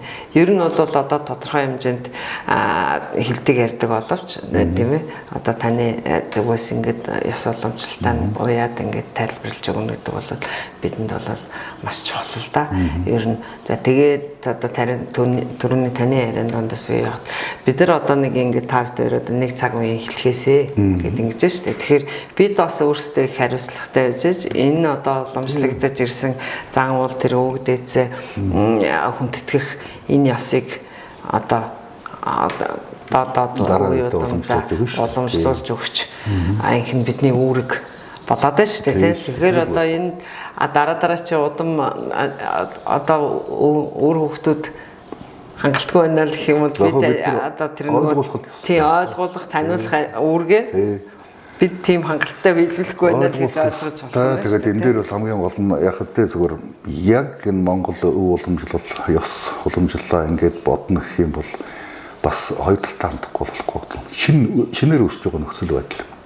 Шинээр одоо бүрдэж байгаа соёл гэдэг юм дээр тэр үндэсний язгуур юм хэрхэн юуг нь одоо авч үлдэх үү, юуг нь орчин үеижүүлэх үү гэдэг юм маш сайн бодож ээж амин сүнс энэ бол ерөөсөө алдагдуулахгүйгээр орчин үеижүүлэх ёстой гэж боддог шүү дээ. Тэрэн дээр жишээлх юм бол юу гэдгийг бид нар ягаад талигачийг тэгж их орших газарт нь ач холбогдол өгдгийг, тэр зан үйлд ач холбогдол өгдгийг, тэгээд дараагаар нь одоо тэр хоочин буян гэж ямар их ач холбогдол өгдөг юм бэ гэдэг чинь эргээд нөгөө л тав тэр ярьсан нэг ургийн алтан хэлхээ гэдэг юмны чинь асуудал үүсэж байгаа шүү дээ. Халигач улиртай тэргүй одоо нартаас явчихсан. Тэр үнийг бол одоо ингээд сайхан сүнсийг амьдлуулах юм бол дараа үеийн хандаа хооч үедээ одоо ивэлээ өгнө л гэдэг ийм л ойлголт сэтгэхүйгээр бид нар ч бол тэр хоочин буйныг асар хийдэг. Тэгээд тэр хүнийг өгдгийн тэнд 90 монголчуудын дээр нэг энэ бурхны шашинч бай, тэр бөөмөр хөлмч бай, ер нь эртний их сайн хийж чаддаг бас нэг юм бол энэ янз бүрийн тэр тэнмэл сүнс хүмүүс одоо юу гэдгийг ингэж хийм энэ болох тэр замуудыг их сайн хааж чаддаг. Үнэхээр одоо тэр очих хөстөө газарт нь хүргэж чаддаг тийм төгс идэг бас юм. Тэгээд нөгөө нэг юм нь бол өөрсдөө бүгдээрээ ингээд юу гэдгийг тэр талигачийн өхөн оршоодог газар мазрыг ч одоо жишээлх юм бол их нандин шүү дээ. Тэр дээрээс нь өнгөхгүй тийм үү хөлөөс нь очин ч гэдэг юм ингээл маш хүндэтгэлтэй. Ийм юм бол орон нутгад нөөч гэсэн байж л байгаа тийм. Зүгээр хотчлтын сайн тал бий, сар тал бий. Нэг сар тал нь бол бас энэ өхөл амьдралын асуудалтай ялангуяа энэ оршуулгын юм дээр бол бас тийм урд өмнөх шиг тийм хүндэтгэлтэй хандахгүй байгаа тал бас бий л дээ. Ямар тал эднээс ч одоо талигаач тийм одоо хайрцагнах нь модыг хаглаал нэг хэсэг чинь төлөөний мод болгоод зарж байлаа шүү дээ. Төмрийн хуудтал, төмөр нь тушааж илээ тийм ээ. Тэгэл одоо тэр чулуугийн аягүй бол ашиглаж болдог бол зөөж явал ашиглах байсан байлгүй жишээ. Гэх мэт ийм хүндэтгэлгүй юм байсан. Тэгэхээр энэ дээр бол харин би сүүлийн үед энэ талан давхрын энд чинь нэг 2-3 жилийн өмнө нэг хэсэг газар чөлөөлөөд тэр чинь нэг станц байлаа шүү дээ. Тэгэхгүй тэр чинь зөв шүү дээ. Бид нар одоо ингэж газар ашиглах хэрэгтэй. Одоо дахиад тэнд ингээд нэг юу үргэлжлээд явж явах шиг нэм цэцэрлэг төрөлн болох ажид явж явах шиг тэгээд энэ зөв шүү дээ. Бид нар хотын төвд одоо яг тэр хаяанд нь тулцсан тал талаас нь гэр хороолт ингээд хүрээлчихсэн. Ийм орчинд бол бид нар тийм одоо аимшигтай дүр зурагтай нэг л ерөөсөө үлдээж болохгүй. Тэгэхээр энэ дээр бол Монголын төрч гэсэн анхаарч мөнгө төгрөгийг гаргаж бид нар зам тавина гэж яриад байгаа тийм үү. Тэгвэл зам тавьдаг юм бол бас одоо энэ газрыг ч гэсэн ингэж орчин үеийн цэцэрлэг төрөлн болоход тодорхой хэмжээний мөнгө гаргаж явах хэрэгтэй. Хот нь гаргана уу одоо засгийн газар нь гаргана уу хамаагүй байхгүй шүү дээ. Энийг бол яагаад гэвэл энэ чинь Монгол улсын нийслэл 21-р зуун тэгээ энд монголчуудын бараг хал хувийнэндээ амьдарч байна. Тэгээ хот маань өөрөө ингээд бас их за яг зохион байгуулалт муудаач гэсэн бас их өнгөө засч байна. Маш олон барилга баашинтай орчин үеийн хот болж өөрчлөж байна. Хүн ам ихтэй болчлоо. Тэгээд эрэхтэй зэрэг энэ чинь нөгөө газрын асуудал дахиад тэр газар орчин бүхэл юм тоглог байх хэрэгтэй. Заашгүй сайжруулалт хийх бол тийм. Тэгэхээр тоглог байх хэрэгтэй.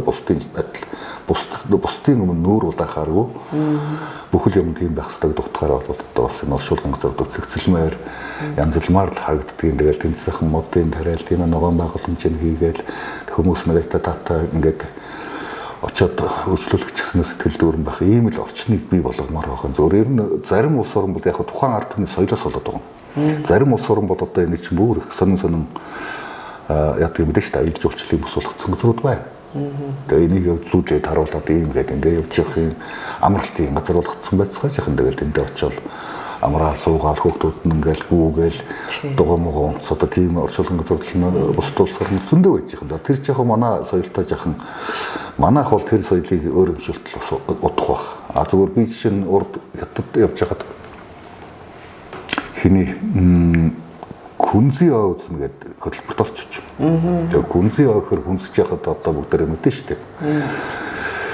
Күнзий ой гэхэр яадаг юм бол одоо энэ нөхөр мод энэ тариал тэр нэг түүхэн болцсон багтаа гэдэг.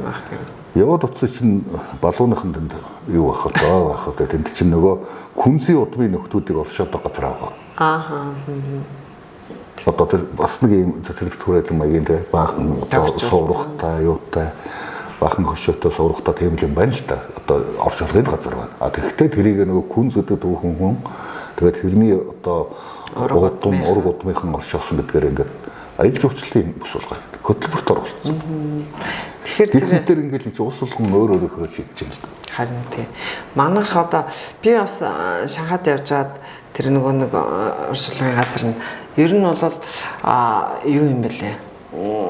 Одоо нэг талдаа оршуулгын газар гэдэг өнцгөөс бид нэр хараад байгаа болохоос тэр тухайн улс орны түүх яваад байгаа байхгүй. Тэр нөгөө түүхэнд үлдсэн одоо нөгөө мундаг улсуудынхаа намтрыг тэр газраар явж байхдаа танилцуулаад байгаа байхгүй. Одоо бодвол би тань тэр күнзийн яваагаар тийм танилцуулга хийгдсэн баг гэж одоо тань күнзийдээ хүн одоо тэрээс тийм амт амьдэрсэн ийм тэгээд ингээд тэгэхээр одоо жишээ нь хөрхийн манай нөгөө алт үлгэн шүү дээ. Одоо манай тийм байх хэвээр газар бол гэтэл бид нөгөө анханасаа сайхан тогтчулж чадаагүй ийм учраас одоо тэнд хүүхдүүдийг авчиад түүхийн хичээл ороход нөхцөл нь бүрдэхгүй байгаа даа шүү дээ. Тийм учраас л тэнд одоо уг нь бол аваачмаар тийм ээ. Энэ одоо манай тэдэс тэдэн оны төрийн тэргүүн ийм хүн байсан. Энэ хүн ийм имийг бүтээсэн Монголд ингэж гавьяа явуулсан гэдэг ингэ явах хэрэгтэй байтал энд манайх тийм нөхцөлийг урьдчилж харж чадаагүй. Тэгээд одоо бол мэдээч хэрэг одоо араас нь төр засаг манч одоо энэ хойч ирээдүй манч тийм юм хийх байх л та. Тэрний чиглэл болов гэж би одоо өөрийнхөө хувийн зүгээс бол энэ 70 давхрын оршуулгын газрын энэ үлгэн шилжүүлэлттэй холбоотой ажлыг хараад байгаа. Тэгээ энэ яриа явсан дээр би танаас юу яа гэж бодоод одоо монголчууд ингэж ярьдаг ш нөгөө за тэдний нөгөө аав ээжийнхаа ажлыг одоо тэр нөгөө юуг маш зөв хийсэн гэдэг. Тийм учраас эдний үр хөвгүүд сайн явж байгаа. Тэрнээсээ хойш л их сайжирсан. За эсэргээрээ тийм ээ. За тэрийг л нэг боруудуулсан юм да. Тэрнээс хойш л эднийхээ өөдөл сүнгүүдээ гэж ингэж ярьж байгаа яриануудыг одоо мэдээж нилээдгүй сонсч ийсэн. Монголчууд гэж бодохоор монголчууд гэдэг нэг өрх айл юм аа гэж бодох юм бол одоо өнөөдрийн тэр алтан үлгийн маань бол бидний нөгөө өвгдээц яг л нөгөө эрхэмлэг хүндлэд байж ах хэвээр улсуудаа тэнд ингээд хүндэтгэлгүй байгаа маань улс их орны одоо өнөөдрийн энэ байдалтай уялдж байгаа ч юм билүү гэж би бол дотроо зүгээр бас боддгийг. Би алтан үлгийн бол ерөөсөө нөгөө Монголын ялангуяа 20 дугаар зууны Монголын хамгийн сор улсан хүмүүс улс их орныхоо төлөө ард түмнийхөө төлөө хамгийн их хүчин зүтгэл гаргасан гавьяа байгуулсан хүмүүс л одоо тэнд оршоодог. Төр засгийн тэргүүнүүд төр нийгмийн зүтгэлтнүүд тийм урлаг соёлын болоод бусад салбарын одоо амрал алдар гавьяатай хүмүүс оршоод газар.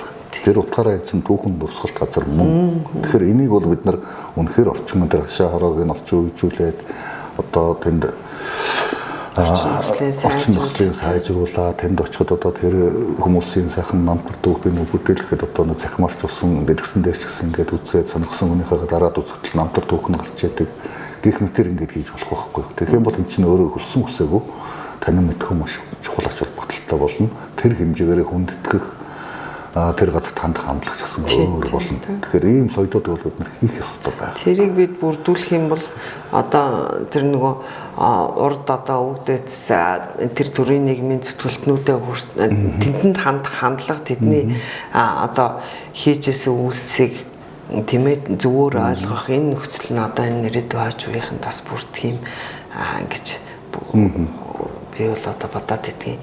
Тэгээд одоо маш сайхан болоосоо л гэж боддог. Тийм, ер нь 20 дугаар зууны эхээр 1920 хэд онд л одоо Монголд нэвтэрсэн нэг соёлч нь бол энэ оршуулгын энэ Орос маягийн, Европ маягийн оршуулгын зам гош шүү дээ. Тийм, тэрнээс өмнө бол монголчууд ч тэгэл хүрээний аган дээр ямар байдаг гэлээ нөө хүний маханд зоолсон нохоонууд ингээд байж идэх гэж ярьдаг, ил тавьдаг. Хөвчлэн ил тавьдаг. Тэгэл тэрийг очиод нохоо шоуны дэл байж идэг нэг тийм нөхцөл байж яасан. Тэгээд ороод онцлоод жанжаа Сүхбаатараас эхлээл одоо онцсондээ ийм Европ бусаар орчуулга юмуд бий болж ирсэн бунгалдаг асуудал, орчин үеийн маягаар бунгалдаг тэр асуудлууд яригдж байна тийм үү. Тэгэл Монголын түүхийн маш том явуулалт төрөд байж байгаа. Тэгэхээр энийг бол бид нар үнэхээр одоо орчин үеижүүлж сайжруулах хэрэгтэй Монгол төрийн үүрэг байна. Зүгээр одоо сүүлдээ чинь аргаа ороод төрийн үүргийг одоо хувийнхан хүртэл хийгээд зарим нь явж л байх шиг байна. Тэгтээ бас төр зайлшгүй оролцох хэрэгтэй, төр анхаарах хэрэгтэй нэг бол энэ байх. Би зүгээр зам тавьж болно хажуугаар нь. Тэгэхээр зам тавихтаа бас эргэн тойрных нь түүхэн дурсгалт газруудаа бол бас давхар сайхан тогтчуулаад орчин үеижүүлээ явцдаг ийм соёл руу бас монголчууд маань яваасаа гэж боддгийг. Ялангуяа Улаанбаатар шиг ийм чинь нэг алганы онгор шиг ийм л байрлал дотор тэлэх боломжгүй. Тэгээд энэ жижигхэн орон зай дээр бүх газрыг хөвчилчихсэн. Үндсэндээ тэгээд газар байхгүй болчихсон ийм орчинд одоо бид нар мэдхгүй дараа ирээдүйн оршуулгын юу гэхэл би одоо нэг хэдэн цэцэрлэг түрээлэн маань ингээд газар нь дуусчихаар яах юм бол гэж гайхал байдаг шүү дээ. Тэгэл тэр бол мэдээж төр юм чинь бодож идэг үл. Эсвэл одоо бус улс орн шиг тэгээд ийм босоо юуныхаа юм руу орох юм уу? Өөр юм яах юм уу? Зүгээр одоо чандралдаг гэл одоо нэг энэ юу бол жишээлх юм бол манайхан шиний юм гэж яриад байгаа байхгүй юу? Тэгвэл яг үнэндээ бол чандралнууд чинь монголчууд байсан л зан үлийн нэг. Тэр жишээ нь тэрний чинь хамгийн тод жишээ нь одоо бидний үг хэлгийн дотор хүртэл байж байгаа шүү дээ. Үхэл үнс болно гэж. Үхэл үнс болно гэдэг чинь угаасаа чандралдаг байсан байна. Нас урахт нь одоо чандралаад тэгээд тэр үнсийг одоо ямар нэгэн байдлаар одоо тэр оршоодог болсон. Тэр л үг чинь монгол хэлний дотор байж байгаа гэдэг чинь угаасаа энэ бол тийм шин юм биш. Зүгээр эргээд хуучин байсан мартагдсан тэр соёл маань эргээд ороод ирж байгаа л гэсэн. Тэгээд яг энэ чандралах дээр бол харин ч одоо нэг зай талбай хэмнэдэг тэгээд одоо тэр хадгалах боломж нь авсаархан гэдэг их олон давуу талууд байгаад тах шиг байна. Тэгэхээр энийг бол бид нар энэ соёлыг нэлээд түгэх ёстой. Ягаад гэвэл одоо нэг л мэдхэд ингээд газраа ингээд тэлэл өнөөдрөх шиг ингээд зэрэгцүүлэл юм уу гинэгээр нь яваад ах юм бол өдрийн оршуулгын газар болон суурин газар чинь энэ хот нүгүүд явчихгүй учраас маш хэцүү байхгүй ерөн дөрөндө. Тэгэхээр тэрийг харин ингэж бага орон зайд яадаг гэдэг утгаар бол би болон чандралахыг бол их дэмждэг байгаасаа манайхаа ер нь аль болох тэр соёл руу соёлыг одоо эрхэмлдэг болоосоо гэж боддог. Тэгээ ер нь бол яг хэвдээ тэр нэг ламын ч гэдэг юм уу одоо за ерөнхийдөө ихэнхдээ ламнар л нэг шинжээ энэ төр гаргаад байна шүү дээ. Тэгээд ер нь тэр ёсороо бол мэдээж үнэхээр одоо чандралж болохгүй ч гэдэг юм уу гадаас арчсан ч гэдэг юм уу тийм тохиолдол байдаг байх л да. Тийм нөхцөлд нь одоо юу гэдэг газарт нь оршоод зам бол ингээгээл үлдсэний нь болж өгөөл үлдсэн бүх юг бол дандаа чандралдаг байх юм бол одоо ирээдүйд хэрэгтэй юм даа гэж би боддог. Ер нь бол одоо оршуулгын зан үйл гүйцэтгэлэхэд түрүүн бүр ярианы ихэнд хоёлаа ярьсан нөгөө альч шашинтай байсан. Яг монголчуудын хувьд бол өнөөдрийн байдлаар бурхамлаачийг нутаглуулах бол зайлшгүй л алтан саваа нийлгэж байгаа. Ер нь тэгэхээр тэр алтан савн дээр одоо үзэж харснаа юу яагаснаар буудгаар бол буддын нөгөө гүн ухаан судлаач нар бол зурхай судлаач нар судалгаа хийж үзсэн юм байлээ л дээ. Энд дээр бол тэр 100-ны одоо нэг 80% нь бол чандралж оршуулахад боломжтой байдаг. Нийт нас орж байгаа улсуудын 20% нь бол одоо ер нь боломжгүй галд бол бүр харш байдаг юм а гэж л тоон юу судалгаа танилцуулсан байдаг юм лээ. Би олж уншижсэн. Тэгээд энүүгээр тийм 80% нь бас нэг ингээд илүү бага орон зайд гэдэг утгаар нь илүү тийм орчин үеийн гэдгээр нь шийдэхэд бол их л юм шийдэх. Боломжтой л гэж үздэг юм байлээ тийм. Одоо ер нь бол тэгэхээр яг энэ оршуулгын зан үйлийн гүйцэтгүүлэх тэгээд энэ нөгөө нэг хотчлолт одоо энэ нийгмийн соёлыг нэвтрүүлэхэд тэр тусмаа одоо энэ бурхны шашинтай, буддын шашинтай хүн ам дийлэнх алган оршлог манайх шиг улс оронд бол бурхны шашинтнууд тэр тусмаа одоо зурхаачд маань нэлээд өрөг оролтой хариуцлагатай ухамсартайгаар хандах юм бол энэ сөрөг үр дагаврууд бол багасах том боломжтой л гэж. Тэгэлгүй байна. Ерөөсөө бид нар чинь бүгдээрээ л энэ хотынхоо хөгжилд анхаарах хэрэгтэй. Хүн болгонд өөрийнхөө чаддгаар л одоо зөв шийдлүүд тэгэл гаргаж явах хэрэгтэй байх. Одоо Улаанбаатар хотын ирээний хувьд би бол тэгж бодож байна. Тэгэхээр энэ манай талигачдын одоо энэ оршуулах зан үйлийг гүйцэтгэх чухал үүрэгтэй байдаг ламнар зурхаачд бол ялтгүй л бас дандаа энэ талаас нь ирээдүгөө харсан тийм байдлаар асуудаг бас шийдчихвэл болон зүгээр л дээ. Тэгэхгүй бол тэгэл энэ тэндгүү одоо эргэн тойронд нь бүгдийн тойрсон баахан олон том жижиг оршуулгын газрууд болчдөг.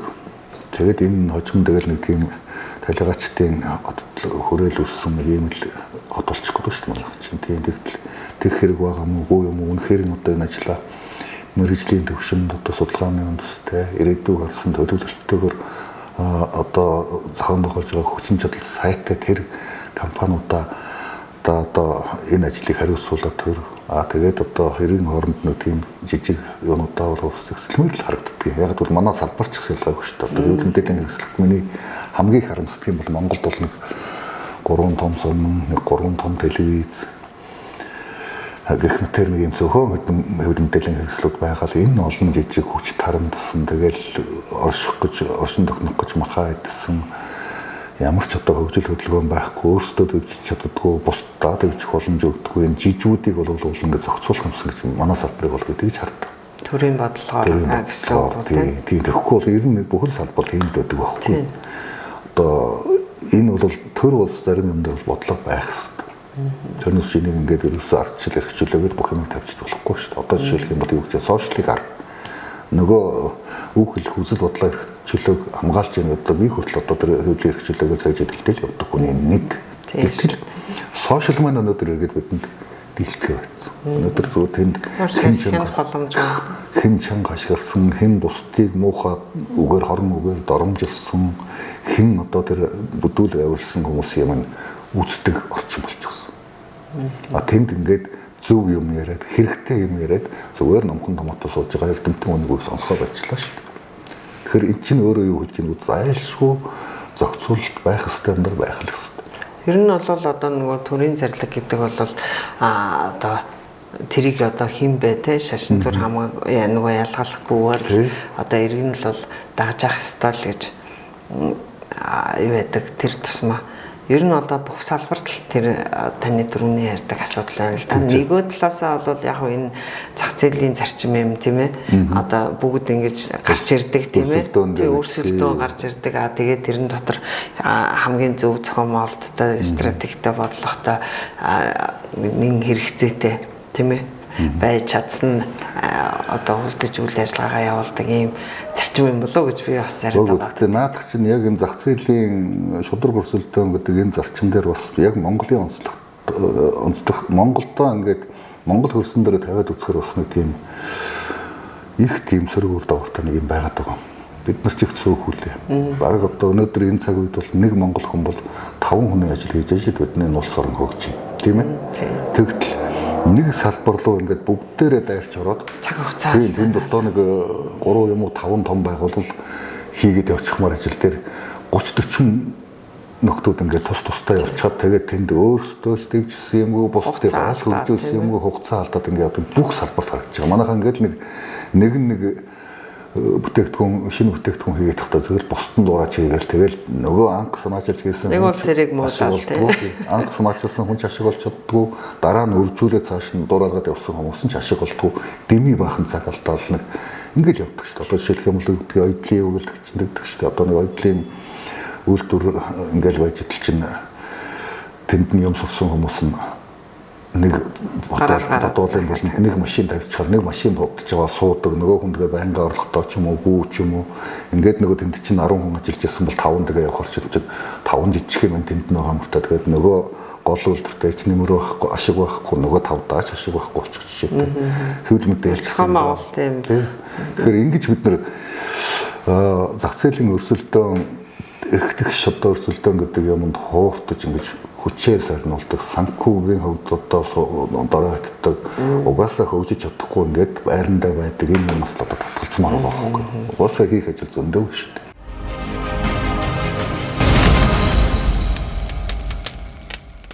Монголчууд яагаад ингээд хажигачийг оршуулах тэр газар орныг нарийн шинжиж тэр зан үйлийг тийм алдаа гаргахгүй төгс хийх хэрмэлцдэг байсан юм бэ гэдэг нь би ч түрүүн хэлсэн шүү дээ. Ерөөсөө л энэ талигаачийг зүйтэй өдөх нь бол үлдэж байгаа ураг удамдаг сайн гэдэг энэ үүднээс явдаг. Тэгэхээр энийг бол мэдээж юу гэдгийг шинжлэх ухааны аргаар нотол энтер гэд ярих нь бол утгагүй. Энэ угаас нь үдэн дээр байж. Өөрөөр хэлэх юм бол нутаг орон болгонд л одоо за тэдний талигаачийг нэг аавыг нь ингээд нутгалуулсан тэрнээс хойш хүүхдүүд нь ингэж явж байгаа их уруудаараа болсон ч гэдэг юм уу эсвэл одоо тэднийх одоо ингэж газараа шинжээд хэрэг багаар шинжүүлээд тэгээд ингэж зам үлхийгээ тавьсан тэрнээс хойш эднийх нь амьдрал нэг сайжирсан ч гэдэг юм уу ийм жишээ бүр ерөөс нутаг болгонд бий. Зүгээр Улаанбаатарт бол жишээлх юм бол юу гэдгийг нөгөө олон газрын олон хүн суулчихсан учраас яг энэ бодит жишээнүүдийг бол нэг ярьдгүй юм шиг байна. Тэгээ нөгөө нийтийн орчуулгандаар яачдаг энэ бол тэгэл тэрэн дээр бол ерөнхийдөө л очиод нэг тэр алсын уулын одоо нөгөө жийлгэх, дэрлүүлэх тэр зүгжигүүдэл харахаас биш. Яг тэр нөгөө уламжилтын үсийг басдаг гэж газрын нарийн шинжлэх тусах зүй шүү дээ. Зүгээр тэр газар шинждэг юу бол өөрөө газар шинжээний судар гэж олон судрууд байдаг. Нутаг нутгийн одоо тэр зурхаачид өөрсдөө бас нутаг орны онцлогтой тийм шинжээнүүд бий. Тийм өвдөстэй, онцгой чадвартай хүмүүс ус тэр газар орны онцлогийг хардаг, шинждэг ийм ёс чиглэл бий. Тэгээ ер нь тэд монголчууд ч энэ оршуулгын соёл бол их мундаг өвөр мөц бөгөөд их мундаг ийм соёлтой хардсан шүү дээ. Тэгэхээр бид ч гэсэн одоо цаашид бол зүгээр л одоо юу гэдгийг талигаачийн оршуулгын зам үүдийг зүгээр л нэг ёс төдийг үүсгэх юм уу? Үнэхээр одоо төвс төгөлдөр хийж чаддаг. Дараа нь одоо энийг бас ингээд сайхан хүндтэй авч явж чаддаг тийм байгууллагаар хийх юм бол надад сонголтын асуудал. Би бол ерөөсөө ямар ч тохиолдолд одоо юу гэдгийг мэрэгшсэн ийм байгууллагууд зүйл бий болсон гэх баяртай байдаг. Энд чинь өөрөө эргээд энэ хотын соёлд бол зайшгүй байх хэрэгтэй. Зүйл. Тэгэхээр энийг ингэж одоо юу гэдгийг буйны цогц үйлчилгээ үзүүлдэг ийм байгууллагууд бий болоогүй байсан бол бид нар нөгөө шинжгээд тэр л байдлаар талигаачтай оршуулаад тэгэл газар малтахгүй тэр нь яах вэ доо тэгэл хамаагүй их хэцүү л байдалтай. Дээрээс нь замбраагүй амтан хүн айлгаж ичээхээр тийм ч одоо нөхцөл байдлууд үүсэх байсан байх л та. Тэгэхээр энэ буйны орчин үеийн үйлчлэг бол үнэхээр бидэнд яг хэрэгтэй байсан үйлчлэг. Хүмүүс янз янз л ярьдаг л да зүгээр одоо юу гэдэг үнэтэй байна, тийм байна, ийм байна гэж хөөг нийл.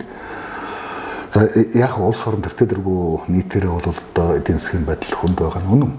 Гэхдээ яг талигаачийн одоо тэр зам үйлийг бас нэг тийм эцсийн замд нь бол дүүрэн сайхан үднэ гэдэг утгаараа бол тэгэл Монгол хүн заавал нэг тэр утга үлэгдэлтэй төвлөр дөрвөн сайхан хийчихийг боддог л доо. Тэр утгаараа л одоо энэ буйны газрууд бол их хичээж ажиллах хэрэгтэй юм шиг байна. Тэгээд энэ юу гэж юм гэхээр нэгдүгürt за яг хөө тэр хүн аль буйны газрыг сонгох нь бол тухайн хүмүүсийн багт улсын талигаачийн үлдэж байгаа хүмүүсийн сонголтын асуудал. Гэхдээ буйны байгууллагын дотоод одоо юу гэдгийг соёл гэх юм уу, өөрийн одоо баримтлах үнэт зүйл гэх юм уу, тэр нь бол их чухал юм шиг байгаа. Тэнд яг хөөхөд тэнд ажиллаж байгаа ерөөсөө стаучны хэлээр ханаас хаалгач нь хүртэл одоо бүгдээрээ бол бүр нэг үнэхээр чин сэтгэлээсээ энэ үлд бүр нэг тийм бурханлаг сэтгэлээр ханддаг. Тийм тэгээд одоо тэр талигаачийг өдөх юм бол яг л өөрийн ах дүүсээ өдөж байгаа юм шиг тийм л үнэн сэтгэлээсээ ханддаг ийм байгууллагт бол мэдээж хүмүүс үйлчлүүлэх нь дуртай байх нь ойлгомжтой шүү дээ. Ер нь хандлагч нь ойлгомжтой шүү дээ. Үүдээр нь орж ирээд харахад л ер нь тодорхой байдаг аливаа байгууллага.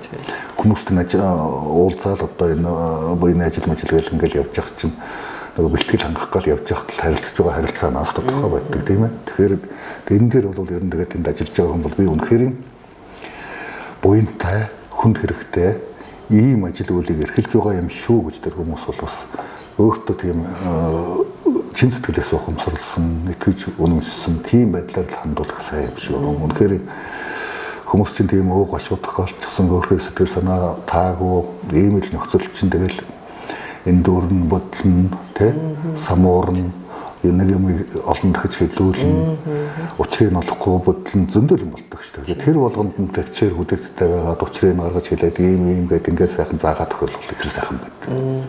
Тэрнээс одоо манай нөгөө зарим лангуундаа сууж байгаа нөхдөч ингээд юм осон гот нуцаа ширтэж чад хариулт хүний хөвцөн л харангуутаа заа энэ ч угаасаа авахгүй юм байна гэдэг. Гадна байдлаар нүнлээд харьцдаггүй гэдэг. Тийм одоо харилцааны юу гэдгийг үйлчлэгээний соёл байж болохгүй шүү дээ тий. Тэгэхээр энэ дээр бол би ч одоо бас яг тэ тэгэл бас зэнцэл буйны ажилд явж л байсан. Тэгээд ийм л юм байвал зүгээр хүн чинь их баярлдаг байхгүй.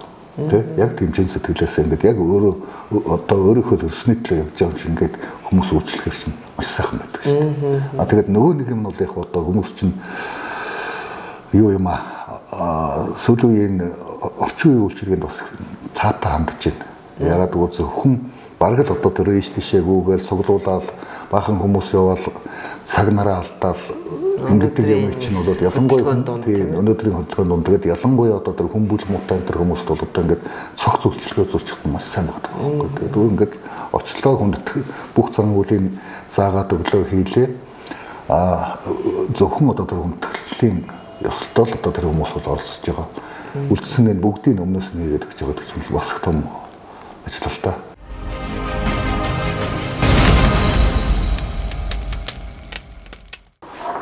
Тэгэхээр энэ оршуулгын соёл гэдэг юм маань байнга л өөрчлөгдөж байгаа биш өмнө хэлсэн дээ.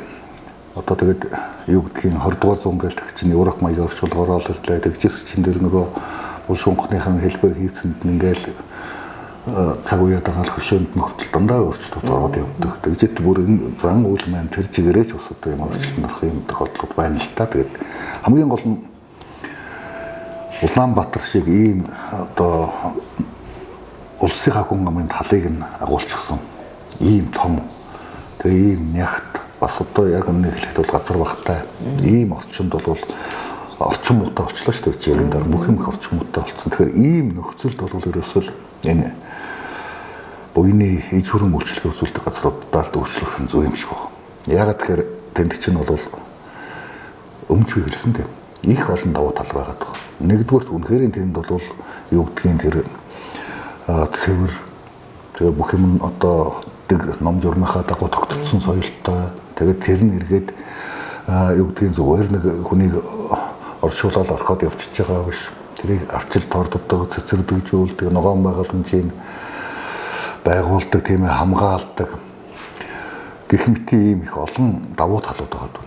Хүн бол тэр болгон юу гэдгийг нэг ханшныхэр нэг очиж хайж явж байгаад нэг талигач хаа булшиг олоод тэгээд олон дунд заримдаа онгодон жил болсон булшиг олохгүй ч хүсэж байгаа хүмүүс биш шүү дээ. Ийм замбраагүй байдал биш. Энд чинь бүх юм зэгцтэй ийм нөхцөлд тэгээд хүн ч гэсэн өөрөө сэтгэл амар шүү дээ. За би бол ямар ч байсан аав ээжээ ч гэдэг юм уу одоо хамаатан саднаач гэдэг юм уу тийм ээ. Юу ялаа. Үнэхээр бас ийм сайхан газар оршоочлоо гэдэг. Тэр нь өөрөө сэтгэл төвөр байх жишээтэй. Магадгүй одоо өр хүүхдүүд нь за одоо хэдэн үеэрээ дараагийн үе маань ямар ахыг мэдэхгүй байна. Зүгээр хэдэн үеэрээ одоо ингэж өвдөдсөхийн энэ юунд шагналт хүндэтгэл үзүүлж чадах нь гэдгээс хамаарат энэ сүүлд нь ч гэсэн зэгцтэй байхгүй. Одоо 70 давхар тавчаа тавьдсан ч юм уу аль нэгэн задгаа талбай тавьдсан хүмүүс бол эргээд олгох хэцүү шүү дээ. Тэнд нэг тийм чулуу байгаа мөшөөнийхэн чулуугаар хайдаг ч юм тийм юм байгаа шүү дээ. Яг одоо ийм буйны байгууллагч нь бүх юм тооцоотой судалгаатай номер дугаартай тийм ээ. Ингээд түүхтэй байж байна. Гэх мэтэр ингээд юм олон давуу юмуд байна. Тэгэхээр ерөөсөө энэ хотын соёлд бол бас их чухал үүрэгтэй. Би өөр хотын соёл гэдгийг олон дахин яриад байгаа учраас бол бид чинь одоо яг л дэлхийн хотуудтай адилхан ийм л хэмжээний тийм одоо мегаполис хот болчихлоо шүү дээ Улаанбаатар маань. Тэгэхээр ийм хотол юм бол бид нар ч гэсэн оршуулгын соёлдор ч гэсэн яг л тиймд байх хэрэгтэй. Тэгээд тэрний эхлэл бол одоо харин хаачаа тавигдаад байх шиг байна. Явж байна. Эхэлж байгаа юм гэдэг бол одоо мэдээ цаашаа өргөжлөд явна. Илүү сайн болно.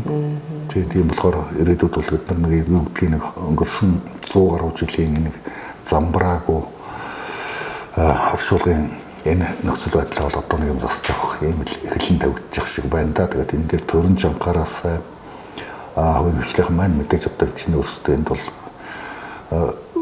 гол ачаараа өрч байгаа усууд санаачтай гаргаад явах нь ойлгомжтой. Энийг төрийн бодлоготой уялдуулаад за тэгээд ард иргэдийн өөрсдийнх нь тэр мэдлэг тийм ээ хандлагатай зөв хандлагатай нь уялдуулаад явах юм бол энд яг л бусдад орох шиг тийм орчныг бол бий болохгүй юм байхгүй л гэж бодчих. Тэгээд хамгийн санаа зовоож байгаа асуудал бол яг үүндээ юу гэдгийг бусад энэ газаргүй газрууд чинь ийм өндөр болоод эхэллээ шүү дээ. Айгүй бол бид нар тийм соёлоор үзэнэгэн зөвхөн явахаас л өөр.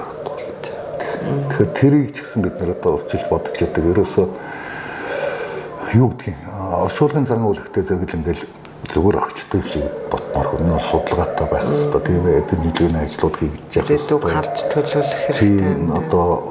Тийм одоо суурин газрын төлөвлөлтөнд нь бол туссан байх хэрэгтэй.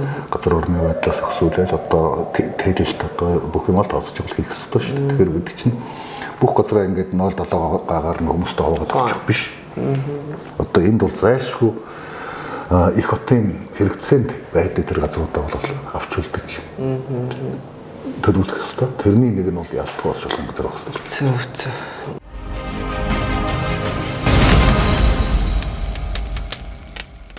Галерейд байгаа ирснэх та бол одоо шашны талаар, тэнгэр үзлийн талаар нэлээдгүй олон судалгаануудыг хийж одоо явсан хүн. Тэгэхээр энэтэй одоо энэ үүлийн үр тийм ээ дахин төрөл дараа төрөлгийнх энэ ойлголт маань одоо энэ оршуулгын зан үйлтэй хэрхэн холбогдож идэх юм лөө энэ талаар та нэг маш нарийн холбоотой. Тэрийг монголчууд ч их сайн мэддэг байсан. Сайн ч мэддэг байсан учраас энэ талигачийг оршуулах зан үйлийг төвс хийж чаддаг юм л ардсан байсан л да. Тэр нь юугаар илэрдэг вэ гэхээр одоо тэр талигачийн нас орж байгаа өдөр судар тэгээд өөрийнх нь жил нас ч гэдэг юм уу бүх юмуудын зурхаагаараа ингээд нарийн тооцоод тэгээ одоо ийм зүг рүү ийм уцтай ингэж ийм ёсгий гэж гэдэг бүх юм одоо ингээд тооцоолж гаргаж яагаад тэгээд өршүүлж штэ ингэж нарийн гаргадаг ийм артан бол цөөхөн тэгээд зурхааг ингэж одоо оршуулгын зан үйлд нэрээ ашиглаж байгаа гэсэн үг шүү дээ. Тэгээд энэ нь өөрөө эргээд одоо бас л нөгөө үлийн үр нүгэл одоо юу гэдгийг бидний нөгөө ярьдаг тэр юмтай бас нарийн холбогдгоо. Яг тэгэхээр тухайн хүн ямар нэгэн нөхцөл байдлын улмаас болоод халтаа оноо гаргасан байж болно. Тийм ээ. Нүгэл үлдсэн байж болно. Бас эсвэл одоо тэр бурхан болохдоо тийм таагүй эсвэл үлдэж байгаа хүмүүстэй таагүй.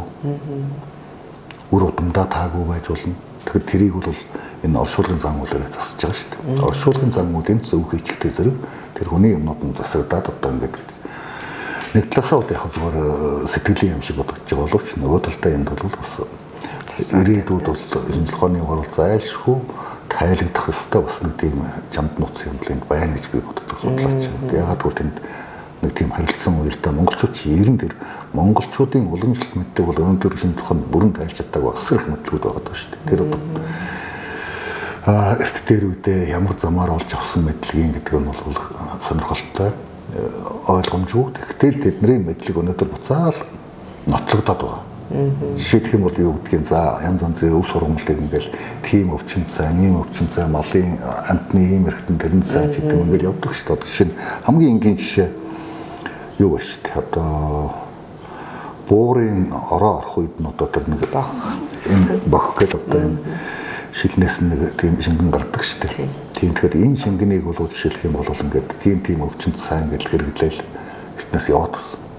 Тэгэхэд сая одоо 2-3 жилийн өмнө манай эрдэмтэд бол тэрийг судлаад үнэхээр ялтгүй одоо хорт одрыг дарангуулдаг ингэдэг ийм онцлогууд одоо энд байдсан байна гэдгийг гаргаад ирж байгаа байхгүй. Тэр нь тэгэхээр нэг уламжлалт мэдлэгтэй очиод нийлчихэж байгаа. Тэр энийн шиг маш олон жишээ нь бас тэрэн дээр зүгээр өнөөдөр бол юу гэдгийг энерги одоо эрчил центр гэж яриад байна да.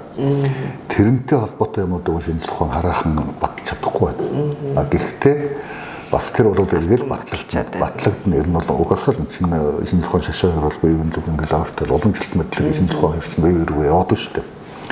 Тэгэхээр энэ бүгдээс харахад бол одоо бас яалтгүй энэ орчуулгын зам үйл гэдэг бол өөрөө тэгээд тэр эцсийн замд нутагт нь алтаа гаргахгүй зөв сайхан гэж юм бол харин ч бүр одоо амьдтаа үлдсэн нүглийн хөвтөл сайруулад явдаг.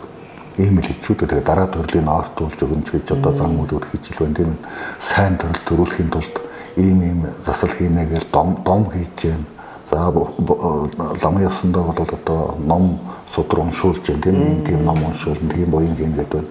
За бөөгийн ёсондоо бол домууд хийж байна бас. Тийм бид нар чинь бүгдээрээ л эргээл тэр хүний үр удмын сайн нийтлэл бас одоо талигаа чи өөрийнх нь дахин төрөх тэр дараа төрлийнх нь сайн хүн болж төрөх тэр юуных нь замыг засах ийм зан үйлүүд бол манай уламжлалтанд байгаад байгаа байхгүй.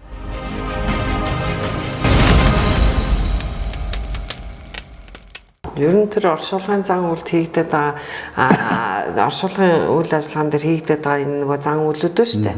Одоо тэрийг тэгнэ энийг ингэн толгойд орно юм гэл ингээд энэ болгон өөрөө дандаа бэлэгдэл агуулсан.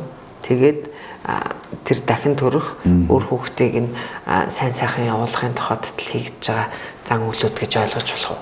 Тэгэлгүй яг тэгэл энэ чинь нөгөө олон зуун жилээр ингээд уламжлаад бүр одоо тэр зан үйлүүд нь ингээд давтагцаар байгаа нэг ийм тодорхой стандарттай болоод явчлаа шүү дээ. Тэгээд тэр стандарт тодорхой хэмжээний ийм хэв юм гэх юм ээ. Хэв ёс болчихсон энэ зан үйлийг бол өнөөдөр ингээд яг нэг байгууллага мэрэгжлийн гэж одоо хэлэх хэрэгтэй. Тийм мэрэгжлийн байгууллага ингээд яг тэр энэ зан үйлийг үлдээд явна гэдэг бол өөрөө хэсэг зүг байхгүй. Яг тэгэхээр хүн болгон энэ зан үйлийг мэдэхгүй. Зааж чиглүүлдэг. Мэдэхгүйд нь зааж чиглүүлнэ. Тэгэл тэндээс чинь мэдэх юм аа мэдээд аван за мэдэхгүй байсан ч хамаахгүй шүү дээ. Тэр дөрөв одоо эдэнд даатгачих болно гэсэн дэр итгэлэн өөрөө бас чухал. Тэгэхээр одоо хамгийн гол нь ямар ч юунд бол бизнест ч бай, бусад үйл ажиллагаанд ч бай, ерөөсөө хамгийн гол нь итгэл байдаг, тийм ээ. Тэгэхээр тэр итгэлийг үйлдвэрлэж би уучлаарай үйлдвэрлэдэггүй хүн их зохимжгүй. Тэр итгэлийг бий болгож чадах үйл ажиллагаа эрхэлж чадна гэдэг бол тэр байгууллага хийх ёстой үйлээ сайн хийж байна. Тэр байгууллага бол одоо нөгөө хойчсын одоо тэр зан үйлийг бол ном ёсоор нь хийж яана л гэсэн үг.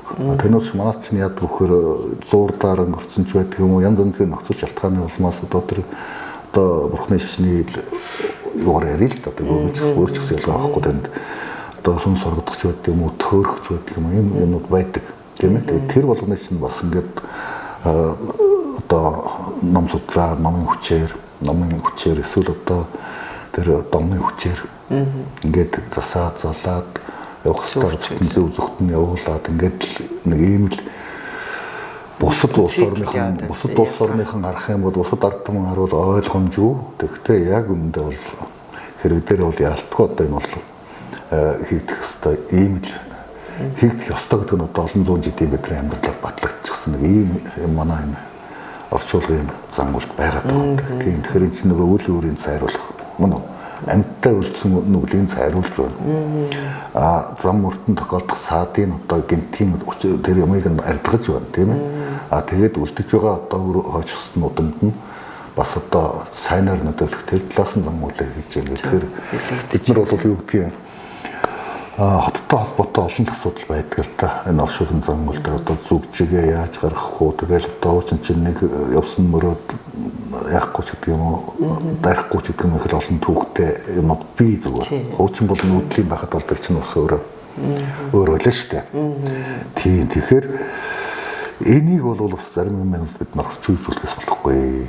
Тийм тэр одоо нөгөө нэг цагаан сараар зүгжиг гаргана гэж хошоо хартсан алгатай айл яах юм баруун тишээ хартсан яах ингээл нөгөө юм болоод байдаг шээ. Тэгэл тэрийг зохицуулаад явж байгаа шүү дээ. Энтэй адилхан бид нар энэ зан үйлэн дээр энэ хорой цэрүүдийг бол одоо яг тэр уламжлаад ирсэн юм л тэгж яваад байгаа болохоос шүү дээ. Тэрэн дээр чинь гарц гаргаад байгаа нь баяжлах шүү дээ. Тэгэхээр энийг бид нар бас орчин цагтаа уйлдуулах хэрэгтэй. Хуучныхаа юмыг авч үлдэнэ. Тэгэхдээ орчин цагтаа уйлдуулна, нөхцөл байдалтайгаа уйлдуулна тийм ээ. Тэгэхээр бид нар хүссэн ч хүсээгүй одоо зарим юм дээр бол энэ зан үйлийг бол бас өөрчлөхөөс арга байхгүй шүү дээ. Нөгөө л хотын соёлыг бас даахаа. Одоо бид нар хот дотор ингээд гал асаагаал хоёр галын дундуур хүн оруулах чинь таатай биш үү. Тийм учраас тэр чинь тэр уйны газар дээр энэ зан үйлүүдээ бүгдийг нь үлдчихээд тусгай зэг дээр үлдчихэл наашаа өрөөд тэгэл хориг зэрэг болчих шээ тийм ээ. Гэх мэт энэ дээр бол одоо манай лам хуургууч тэр энэ янз янзын бөөнөр чалгаа байхгүй бус жишнийхэн чалгаа байхгүй энэ дээр бас хүмүүс ойлгуул за одоо энээс цааш бол ингээд хориггүй болж байгаамаа. Энэ дээр бол одоо та нарт санаа зовлтгүй эндээс энэ хүртэл бол бид нар зайлшгүй үлдэх зам үйлүүд байна. Үүнээс цааш бол одоо ингээ бүх цээр байхгүй боллоо энэ гэдэг юм их сайхан тодорхой ярьж өгөөд ойлгуулаад тэгээд энэ орчин үеийн хэрэг энэ уршуулгын зан үйл бол үлдэх ёстой л.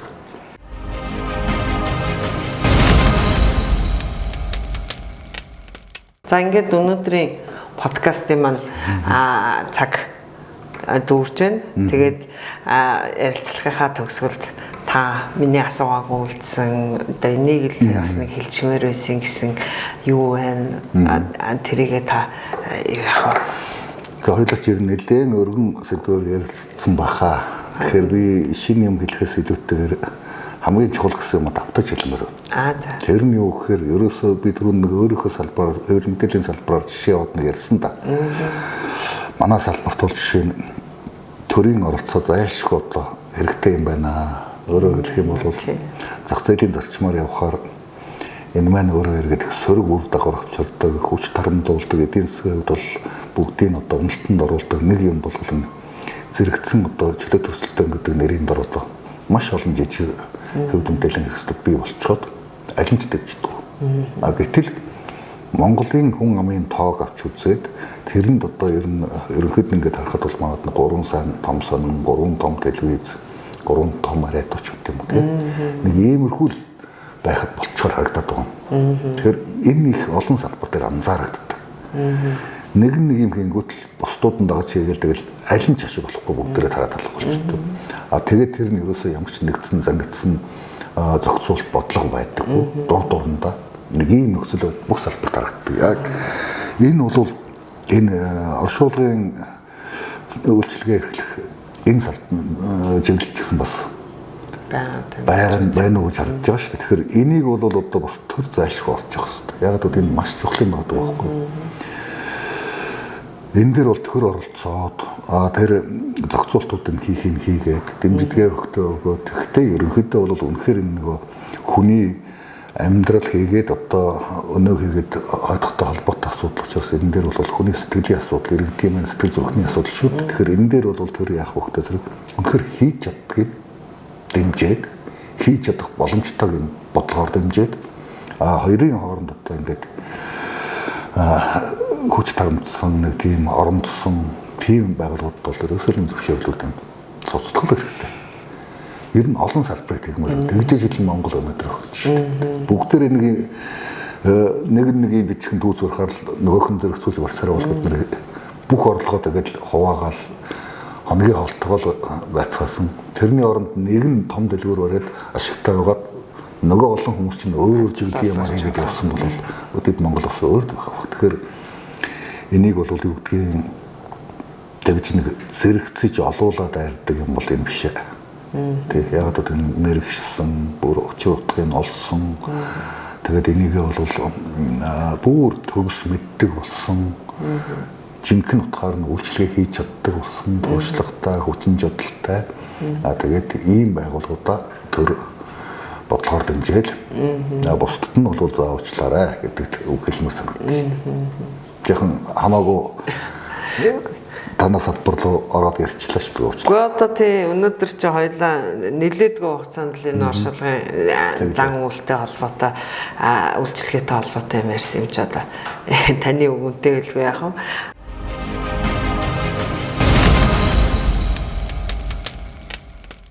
Тэгэхээр манай үндсэн хуулийн ч байгаа шүү дээ. Нөгөө төрн шашнаад эдэлж шашин дөрөв хөндлөн байт юм ээ. Энэ юу хэлж ийнэ бол бүхний дээр хэдийгээр олон шашин байгаа боловч олон шашинд Монгол улс боловч хамаг бүхний дээр бол төр байх хэрэгтэй. Ер нь хүчтэй төртэй байж бодлого сайтай төртэй байж л улс орн хөгжиж шүү дээ. Тийм учраас бид нар бол ерөнхийдөө энэ оршуулгын зан үйл дээр ч гэсэн энэ шашнуудын юу гэдгийг сүм хийдүүдийн ч гэдэг юм уу энэ оролцоог бол үгүйсгэж болохгүй. Энэ байх ёстой уламжлалт соёл. Гэхдээ бодлогын хувьд бол төрөөл байтах ёстой гэж би боддог. Төр энийг зохицуулж, төр алсын хараатай байж энэ одоо оршуулгын зан үйл бол жинхэнэ одоо орчин үеийн шаардлагат нийцсэн ийм байдлаар бол цаашаа үргэлжилнэ. Өөрөөр хэлэх юм бол бид нар чинь газартай холбоотой тийм үү?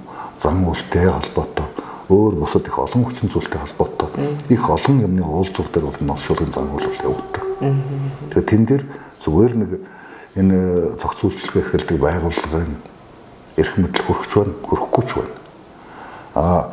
Хэн нэгэн хүний одоо бодсон хүснээр бол энэ явдаг ажил биш.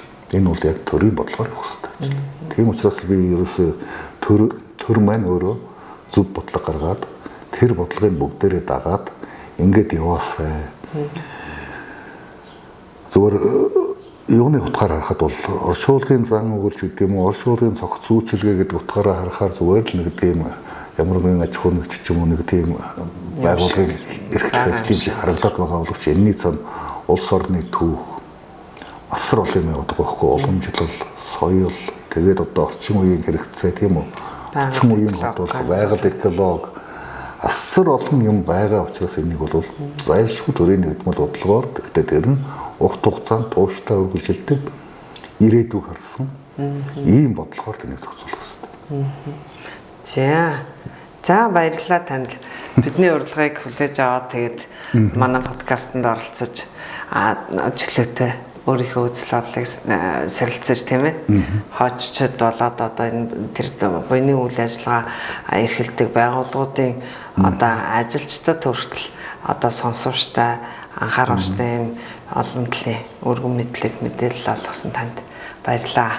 За баярлалаа та бүхэнд амжилт хүсье. Ингээд подкаст гэдэг энэ харилцааны шинэ хэрэгсэл маань үнэхээр их олон хүмүүст янз янзын одоо чиглэлийн мэдлэгийг бол хүргэж өгөх сайхан юм боломж болчихлоо л доо. Тэгэхээр энийг ингэж амжилттай ашиглаад бас ингээд өөрсдийн гэх юм байхгүй л дээ. Ерөөсөн монголчуудын зайлшгүй мэдж явах хэрэгтэй. Энэ сэдвийг өнөөдөр хөндөд тэрэндээ бас намайг тоож урьж оролцуулаад ингээд ярих боломж өгсөн та бүхэнд баярлалаа. За баярлалаа.